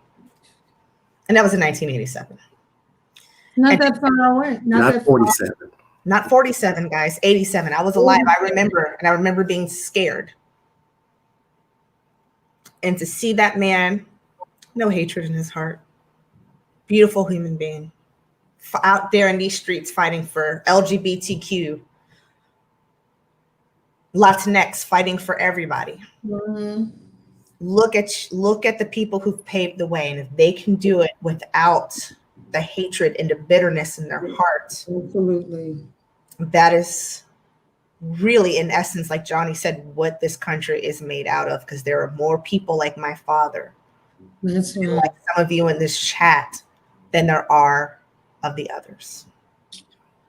That's the truth. I think my mother told me the story about why they started in NAACP, because they weren't allowed to go and order food and come through the restaurant to get it. You had to go to a window in the back. And my father decided one day that, no, we're not doing that. We're not spending money where we can't be treated like decent human beings. The sit-ins to be able to just go into if you listen to John Lewis, back to something you said, Adrian, about the changes that have made. He said, for those of you that have said that change hasn't come, take a walk in my shoes. Coming from a sharecropper, and now I'm a representative in the government. We have made magnificent changes, and it has come at a cost. Yes, it has. It has come at a high price has been paid. And it will continue to come at a cost. I just need everybody to understand that. Nothing worth fighting for, nothing worth having is easy and it's free, and it does not come quickly. Because that's Right. my frustration that I have. I get some of the younger kids, I get it. I get their anger, I get their frustration about why is it like this? How have you allowed it to go on this way? And I just need to remind them there's a lot of us who've been fighting. And do not be impatient, because that impatience will cause you to live in despair and you will give up. That's right. And we will continue. We're talking about a iceberg that is quadruple the size of what took down the Titanic. It is going to take a while to push it out, but we can. We can, and we've done some work. And I think this is what has happened. I think, like Johnny says, there are more of us than there are of them. I think what has happened is that the good people have all good people have the same desires. We want to be able to live a peaceful, beautiful life. We want to be safe in our homes. We want to be able to take care of our homes, take care of some other people. And one thing I can tell you about Black folks, we prayed all the way. We prayed for our so-called enemies. We have done this march by faith and by love. Because my mother told me the only person stopping me from doing something was me. Because once my mind was made up, it was done. She didn't teach us to hate. She taught us pride in ourselves and in our contributions to help build this country. We've come a long way. Can I make a request too for all people going forward to not pray for change, pray for progress? Yes. Amen. Because change is subjective. Yes. And it also Ooh, well said. Every second there's a change, because it changed from one second to the other. Right. Change is cute to, a change is gonna come, but progress is what you need. Because some change can be bad. Sometimes you can change and step back. Because I think, not to knock what anybody went through, because I look back and don't know how you went through it, but slaves prayed for change. They didn't pray for progress. They didn't know how. But now that you know how, that's what I would like people to do. Yeah, for progress. Let's pray for Johnny is to progress. Yes, that's very to lovely. that point, Johnny, too. We need to start being. I've got a little bit of a side note. I get and I guess this comes being a student of spirit and a student of prayer. I hate when people say, can you just send a basic prayer? No, be careful doing that, because not everybody's going to be praying for the same motherfucking shit that you want, goddamn. That's right. You ask for prayer. Some people may be going, and they pray that you don't get what you're asking That's right. Spirit does not understand ambiguity, is what I'm trying to say. Be specific. Be intentional. Thank you, Johnny, when you said that. Pray for progress. Amen. Be specific. Be intentional. Because that's what we need. We need progress. Change, we don't need to go back. That's change. That's right. We need progress. And we're getting it. But we are. That's what I would like people to do going forward. I always tell people, they pray, I hope the truth comes out. That's not what I pray for. I pray for the people to have the strength to handle the truth. Amen. Because when you have that strength, you can make sure that nothing that happens will happen again. You can have the truth and it can knock you down, and people can put the blankets over their head. And even when you have the truth, some people may not believe it. I ask for strength Yes. To handle the truth once it comes out. And I think that's where we are in this country right now. Don't you? In some ways. That we're moving into a space Yep. where we have the strength. Because the truth is going to reveal itself, whether you like it or not. I think that this country is at a point where it's going to have to be, where we're going to have to be able to have the strength to handle the truth. Yep. And some people are there. Some people are getting there, and I'm seeing it. I'm seeing even just reading the chats, the comments. A lot of people they're getting there, and that's another person my father has always had mixed feelings about is Jesse Jackson. Yeah. And it's very funny though. It's a funny story. I was talking to him over the summer, and my dad was like, I finally understand what Jesse said. I'm like, okay, Dad, what can you be more specific? What did the motherfucker say that you finally he said a lot of things. And he goes, I understand now, keep hope alive. Because the change that my dad wants to see, the progress my dad wanted to see in 1960, 1970, 1980, 1990, 2000, 2020, it hasn't quite happened yet. But he's holding on to the hope and keeping that alive because that hope was instilled in me, and that will not die. That is it. Hope is energy. Then what I'm going to do is instill that into my niece and nephew to make sure that we keep it going. Keeping that hope alive so we can continue. Because when you give up and you don't have that hope, then you're pessimistic that the progress won't happen. And my dad said it took him 70-something fucking years to finally get it. And now he has a slight less issue with Jesse Jackson than he had before. He's like, I finally get it. And I was like, yo, that I'm gonna go ahead and give that. I get from your perspective, I get it. Yeah, keep hope. What did he say? Keep hope alive or something like that? Jesse said his whole mantra is keep hope alive. My dad's like, that's some empty bullshit. What the fuck? Keep hope what? When there's dogs biting you in the ass? Like what hope are you keeping? He had to mature. He had to understand that hope, it was just, he said he would have rebranded it. Mm-hmm. That hope is that energy, that resolute to keep fighting, to keep pushing towards progress. That is what you're keeping alive. Otherwise, hope just sounds like an empty word. It's the energy of pushing for progress. It is. I mean, woo. Yeah. And I think when we finally saw Joe Biden and Kamala Harris become inaugurated, that hope was restored. The hope of a brighter day, a better day, of the hope of more compassion and mercy, the hope of unity, the hope of putting down your guns and your swords and all the stuff that you're fighting with, putting it down and opening your third eye, being able to look to a brighter day.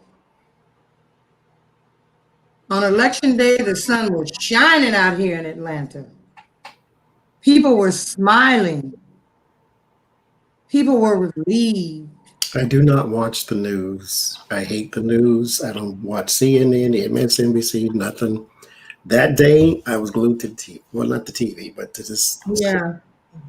And I'm like, I told y'all, I was testing y'all. I said, okay, I'm gonna watch his speech, and then I'm done. I ain't watching nothing else. And I sat there and watched everything, except when people started to sing. Then I turned it. But I watched my girl's poem though. She gave me all the life in the world. But everybody's singing, carrying on. I couldn't fuck with that. That was I kind of like so. Well, I watched everything else. Yeah, it was good to see. And I would like to make a retraction statement. I'm gonna call myself out on something, and I think I text this to you guys too. Up until 11:01 20 seconds Eastern time, I was like, just go get inaugurated in a motherfucking bunker, be safe. We don't need. And when I'm watching everybody come down the steps, this is beside Michelle and Hillary and everybody slaying like it was a goddamn runway. Beside the point. Oh, yes. And just speech after speech and watching it and the healing. And I said, we needed this. I was wrong. I apologize. Yes. We needed that. The world needed to see that. Yep. We needed this. And because we were all, we should not have an inauguration. Just do the thing at the courthouse. Yeah. Go get your quickie ready. We're good. But I was wrong. And props to the brother. Because I said that too. Props to the brother who graduated from the University of Delaware. He was the one who designed from the moment it started to the moment it ended, that entire ceremony, to the flags and the lights on the mall. He designed and did everything. Oh, yes. That brother, he did. Yes, an African Americans. That was beautiful. He did an amazing fucking job. Thank you. Yes, he did. Yes, he did. Thank you. The world needed that. You helped the world heal. Yeah, Even if the next 4 years are complete donkey shit, the world needed that moment. They needed to see a grown up talking to the world like a grown up. They needed to see a calm person talking to the world with calm, and they needed to see the unity behind him. Yes. We all needed to see that. We needed to see also that he was not afraid. Yes. Like we all were. Like, right. don't tempt the crazies, but no, you can't be afraid of them every day. Yep. He walked down the street with his family. Yep. They didn't look crazy. Mm-hmm. He hugged them. He went and ran over and shook people's hands. And gave Al Roker dap again. It was normal. And I think I'm not even really computing, because Trump, to be honest with y'all, Trump did not bother me like that. I know he made everybody like, he didn't bother me because I knew that he would be gone. That I had no doubt in that. He didn't bother me. McConnell bothers me. Trump did not bother me. But I don't even compute, even probably still right now, how not normal that was. Yes. That we feel so now. Yes. Like, I'm not even really computing how far Trump took us in a very bad direction. It'll come because if we feel this much for a person who only wants one term, we feel so relieved that Joe Biden is president. He took us that child. That Donald Trump did some shit, man. He did some shit, didn't he? Did he not? May his tie shrivel up and it fall off. I want everybody to have a little bit of. I'm going to ask. So Johnny asked his ask. I'm going to ask my ask. We need. So much was done. Yes, most of it. There was a point too where Johnny agreed. He didn't bother me. Like, I didn't. Every time I see him on TV, I turn. I'm like, whatever, because I know that most of what he did can be undone with a pen. I knew that once we get a new cabinet in, we can reverse the tax laws. Like, because I understand government enough to know. I was more like, yes, it's going to take us a while to heal.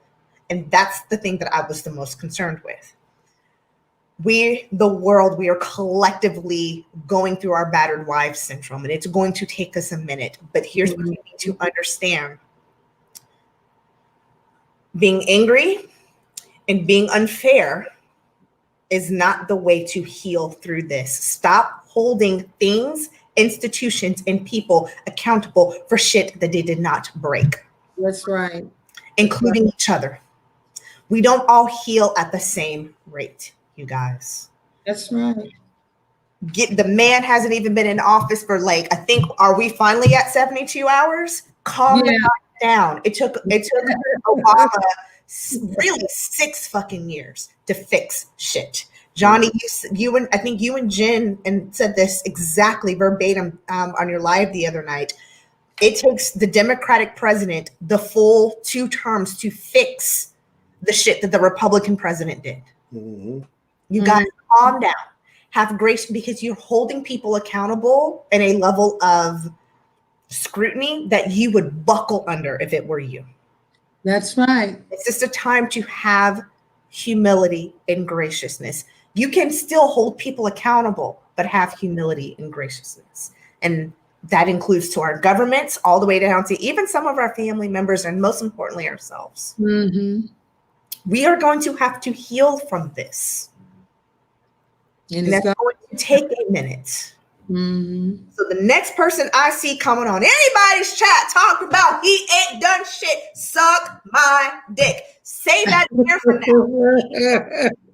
But God damn it, it's been 72 motherfucking hours. The man went right to work. Especially the African Americans. Ooh, breathe, you guys. I say even before the healing is more important to him than reparations. Can the man get in the door? Can he get in the door? Let me say this. His cabinet members haven't even been picked yet. Breathe for a fucking second. Just breathe.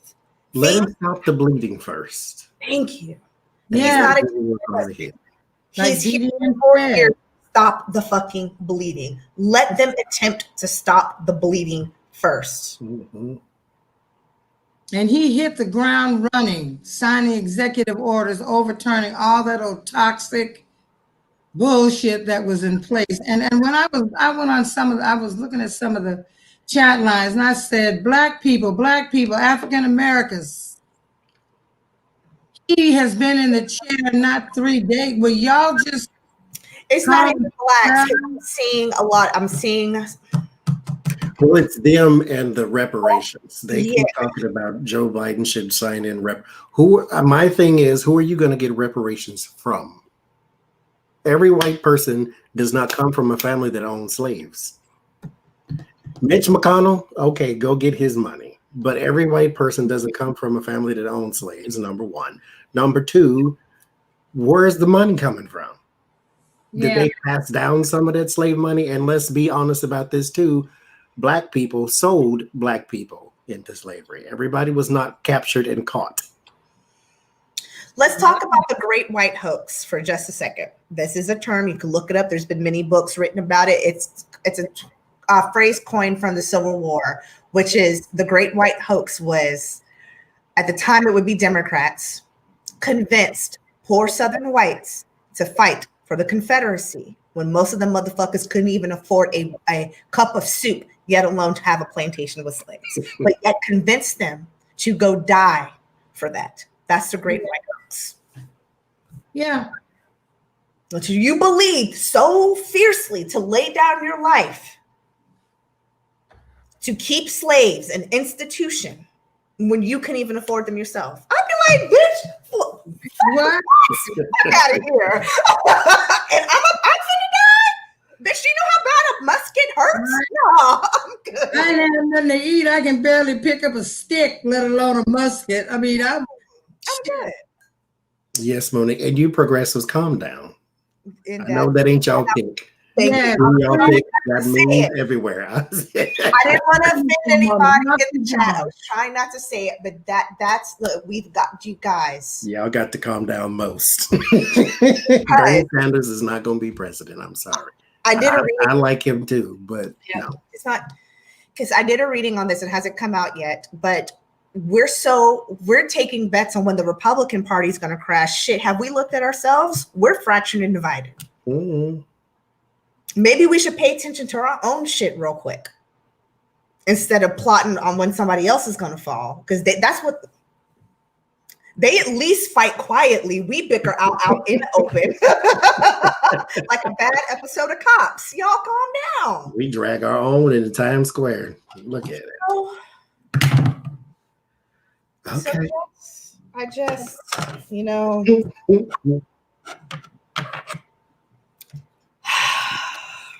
We'll it is. We're getting there. I think Jace went to the toilet, so we'll end it. But she should have ended it a long time ago. All the chatting she was doing. She do it to me every week. How you gonna leave your? You ain't got to say bye to everybody. I got to be. Didn't turn the camera off or nothing. Just get up, walk off. He's a ratchet ass. I swear. I do that too. It's just been gone for a while. So I'm like, did you take a growler? Like you couldn't hold your. Lord have mercy. You couldn't. Y'all, before we even got up here, I'm like, Jace, I don't want to talk about being black all day. I don't want to. I just don't want to. I'll watch, but I don't really feel like. And then she just walked off from it. And then she just leave. Got you to come on, and then just gonna leave your motherfucking black ass. Go ahead. You know, listen, I know it's not to me the most pleasant. I get it. It wasn't the most pleasant conversation for me either, but I'm not coming here. I didn't want to come and with a baseball bat and just be smacking people in the head. I just merely wanted to state that our experience is unique. And it was unique because of the color of our skin. And that it's a shame that in 2021, that we are still having this conversation. It makes no damn sense. Makes no sense. Everybody on this soil who was born on this soil is an American.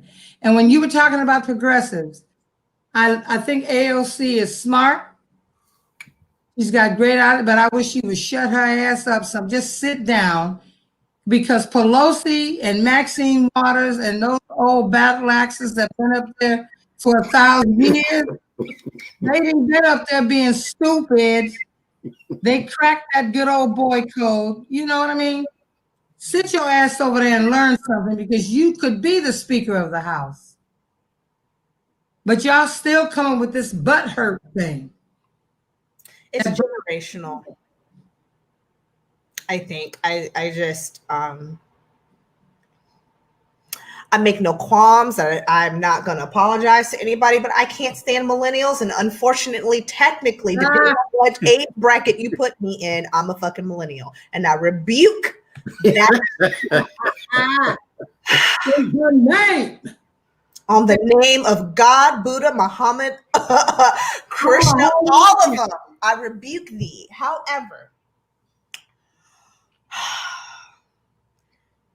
I talked to my 9-year-old nephew, asks more profound political questions than my 28-year-old cousin, who's a millennial. It is my 9-year-old nephew, my 16-year-old niece, who give me hope, because they hate millennials too. But they give me hope. Thank you, Monique. Y'all so entitled, and they want everything like right now. I blame us because we fucked them up with the MTV Cribs and the social. Yeah. Ooh, Black Buddha, don't get me started. Instant love. My little 5-year-old friend came to me one day when I was cooking, and she laid out a peace plan.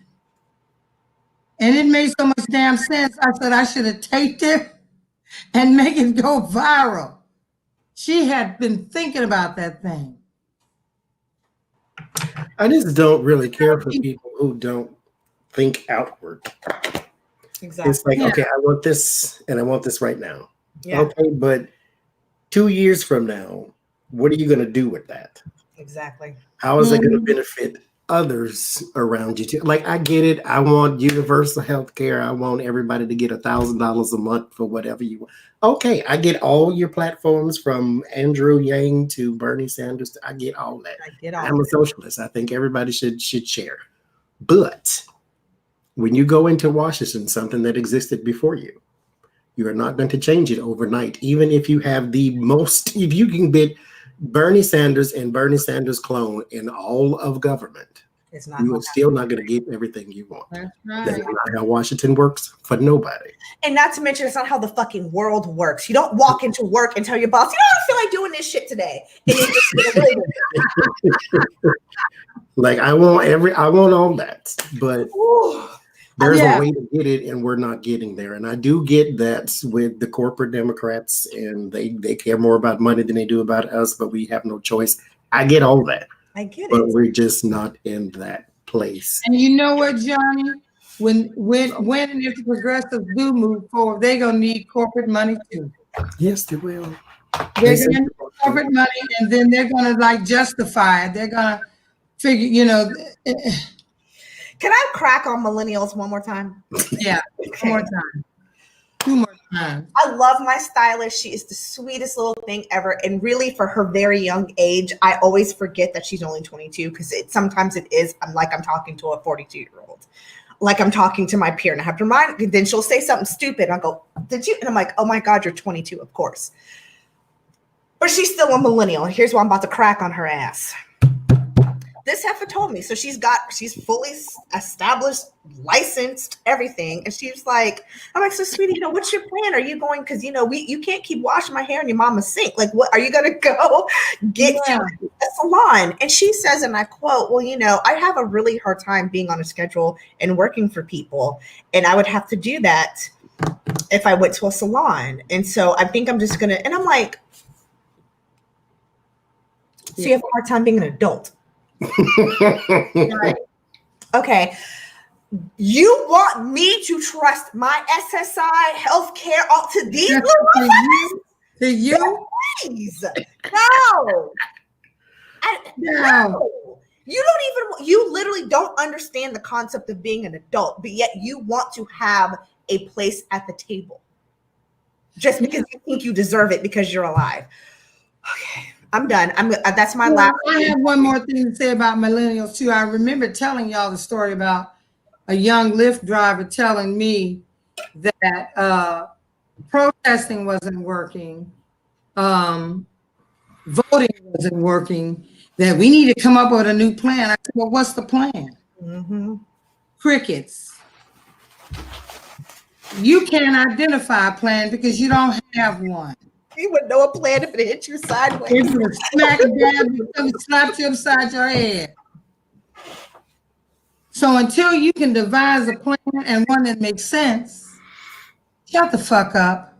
If you don't want to vote, then don't vote. But all you need to know is whatever anybody on the front lines is doing is going to benefit your black ass. When you are lighting up a blunt and smoking a 40, do you ever think about picking up a book to become a CBD, medical marijuana business person? Yes, you're driving, living, and you get some independence, but technically, you're still working for somebody. All you're doing is setting your hours, when you want to do it.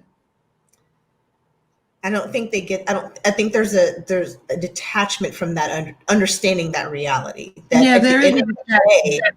There's 2% of people who do whatever the fuck they want. The other 98% of us still have to adhere to something, some type of structure. When you get your check. There is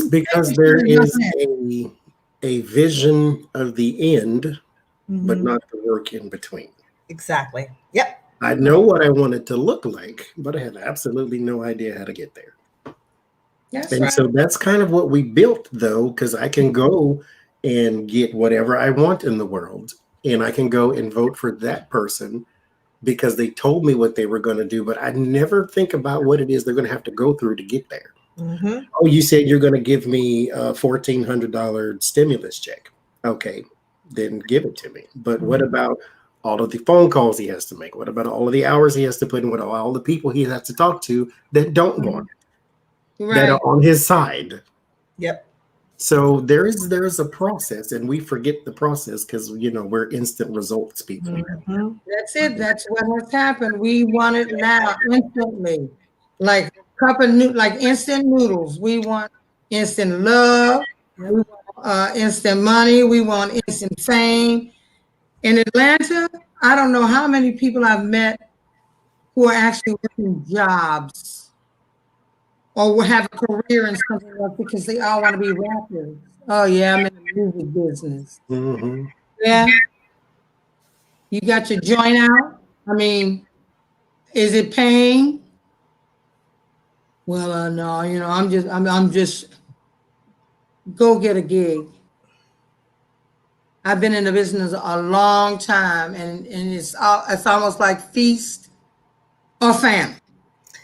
It's not ego gratifying. You're gonna hear a whole lot of no's. You're gonna feel bad. You're gonna cry and snot up and everything. But I have skills, and it's those skills that will keep a roof over my head and some food in the refrigerator. and some lights on. It was just like, and everybody I talked to said, well, goddamn. Yeah, I came down to realize my dream. I'm a hip hop artist. I'm a rapper. Okay. And to Wendy's point, that's the part that I find myself kind of at an impasse, because I'm like, they get some, not all, get very resentful. They will ask you, well, how is it supposed to be done? And then when you try to tell them, there's resentment, there's anger, there's frustration, there's, well, that's stupid. And then they shut out. So it's like, well, how are we going to, nobody just woke up and knew exactly how to do everything. There was a process. How are we going to pass down the knowledge? But again, that's where I look at the generations after them who cannot stand them, who see their flaws, and who want to do better. And I'm going, okay. But then what I have to remind that generation is, and our peers, is we have to take some responsibility for how I'm sorry, but we're talking about a generation of children who were in the No Child Left Behind. Right. Some of y'all motherfuckers should have been left behind. Because you need to teach, go up to anybody, whether they're young or old, and tell them nothing you benefit from was an accident. Mm-hmm. Except maybe penicillin, and that means you need to quit hoeing. That's about it. That's right. Everything else was a process. Your iPhone, your car, your wig, whatever it is. Whatever it process. Yep. Yes, it's all process. And they look at you like doe in the headlights. Huh? Don't get caught up in that overnight success. It scares me too, because I see them and I'm talking to them, and I teach years being a teacher, and they feel that because they did not achieve that at the same time, that they're failures. And I'm like, right. What the fuck do you mean you're a failure? That just either wasn't meant for you or not your time. What? Well, I failed and I didn't. And I'm like, but you're looking at her product. Did you ask her? Who did she talk to? Who took her under her wing? How did she get there? What skills did she have going into it? What skills did she have to develop that she was lacking? You didn't, like Johnny said, understand the process. You just saw the end, see that you don't have the same exact shit. And now you're a failure. There is no overnight success, okay? I'm like, how is that so are we now going to have a generation of adults who are chronically depressed? And I'm like, I get why some of them got some of these chemical dependencies, because you're looking at your whole life through a lens of failure that doesn't fucking exist. Right. You're right. You're just getting started. I remember when I was a child, I prayed for wisdom. I love the Bible. I read the Songs of Solomon, and I prayed for wisdom while other kids probably praying for bikes. But what I didn't factor in is that in order to receive wisdom, you have to go through some things. You sure do. You have to go through a whole lot. Give something in order to be something. Yeah, you got to go through stuff. What dumbass cousin. Yeah. Well, y'all made it look easy. We never made it look easy, dumbass. We complained about the process the entire time. You just didn't listen. You weren't paying attention. Bitch, I just called you last week complaining about some grown-up shit. Were you paying attention then, bitch? Right. Were you listening to the knowledge I was trying to give you so you can avoid the mistakes that I'm making right now, so you can come out ahead of the game? God damn it. Woo! I'm sorry. I know what you mean, girl. Like I tell them, look, I'm no square. I can't tell you about all of my little activities I've been up to and things. But trust me when I tell you, I'm giving you some good ass advice. Listen. Well, I've had a fabulous time. I did too. At 9:33. So let's leave. I thank you all for being here. Let's leave I got these pretty little oracle cards. And I'd like to pull an oracle card. Let's just say for the week. because it didn't come with no book or nothing to study. So I guess I have to just, and wow, I got the full moon and wait a minute. This pretty card speaks of faith. Hebrews chapter 11, verse 1 says, now faith is the substance of things hoped for, the evidence of things not seen. Faith is your currency because you're trusting in the unseen. You're trusting in something. It's not, I got to believe it. I got to see it before I believe it. You have to believe it before you see it. And hope is the, if you want to say, the gasoline that drives the faith. So I can't tell you enough. Walk by faith and not by sight. And I'm going to tell you something. Sometimes we fight so hard, we're like salmon going upstream. Just for a day. Try just going with the flow. Just lay and go with the flow and see what happens. This is a beautiful card. And it's got the and Miss Honey is like laying back, just going with the flow. Trust in your, don't stop dreaming. Trust in your dreams. Trust in your beautiful imagination. Go forward in faith.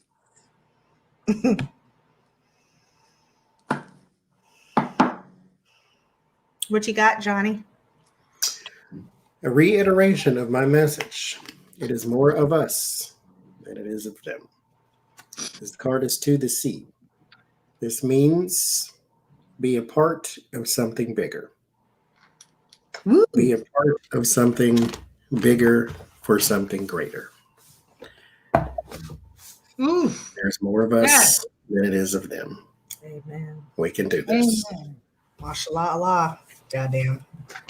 So, I've got sound, throat chakra, speaking divine truth, listening to divine truth. What day was that? What was Wednesday? The 19th, the 20th? 120? 120. It was 20, yeah.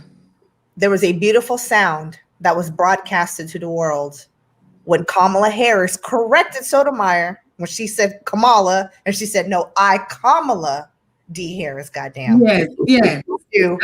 He practiced this shit 15 times. Now you're going to get on live TV and fuck my name up. That's right. She resonated a sound and spoke her divine truth. I, Kamala Harris, do solemnly swear to put country over personal. A new sound was brought in when Joseph Robinette Biden Jr. said, I do solemnly swear. Yes. Take the oath as presidency of the United States. Amanda Gorman told America about America. Yes, she did.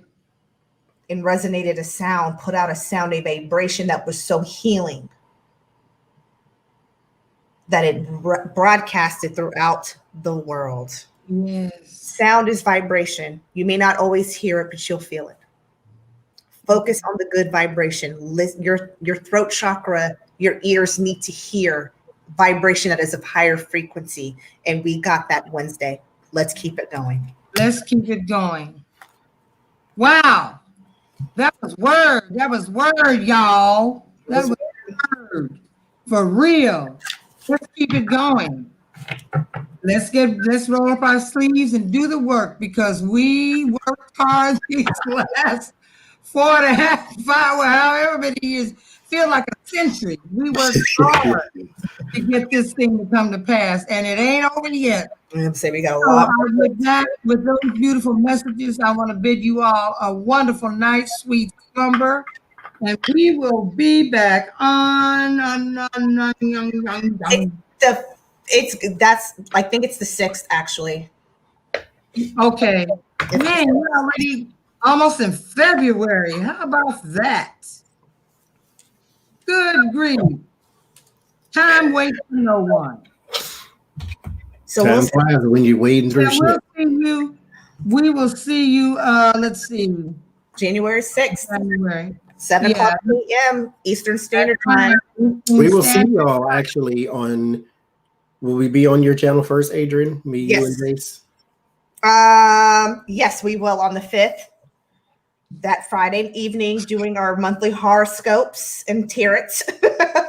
So, Jace is going to be our guest for that event, doing some oracle readings. Johnny and I will do our typical BS we do, taking a nice break from politics, and you will know by each astrological sign which one of y'all is going to be in danger for Pisces. All right. Yeah, I like that. We need to take a break. We need to enjoy the break.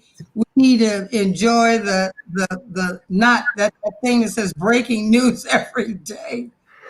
Get up to some bullshit. We need to enjoy this. It's time to rejoice. It is. So we'll see you guys on the 5th. I forgot about that. Thank you, Johnny. All right, everyone. Have a great night. Bye-bye.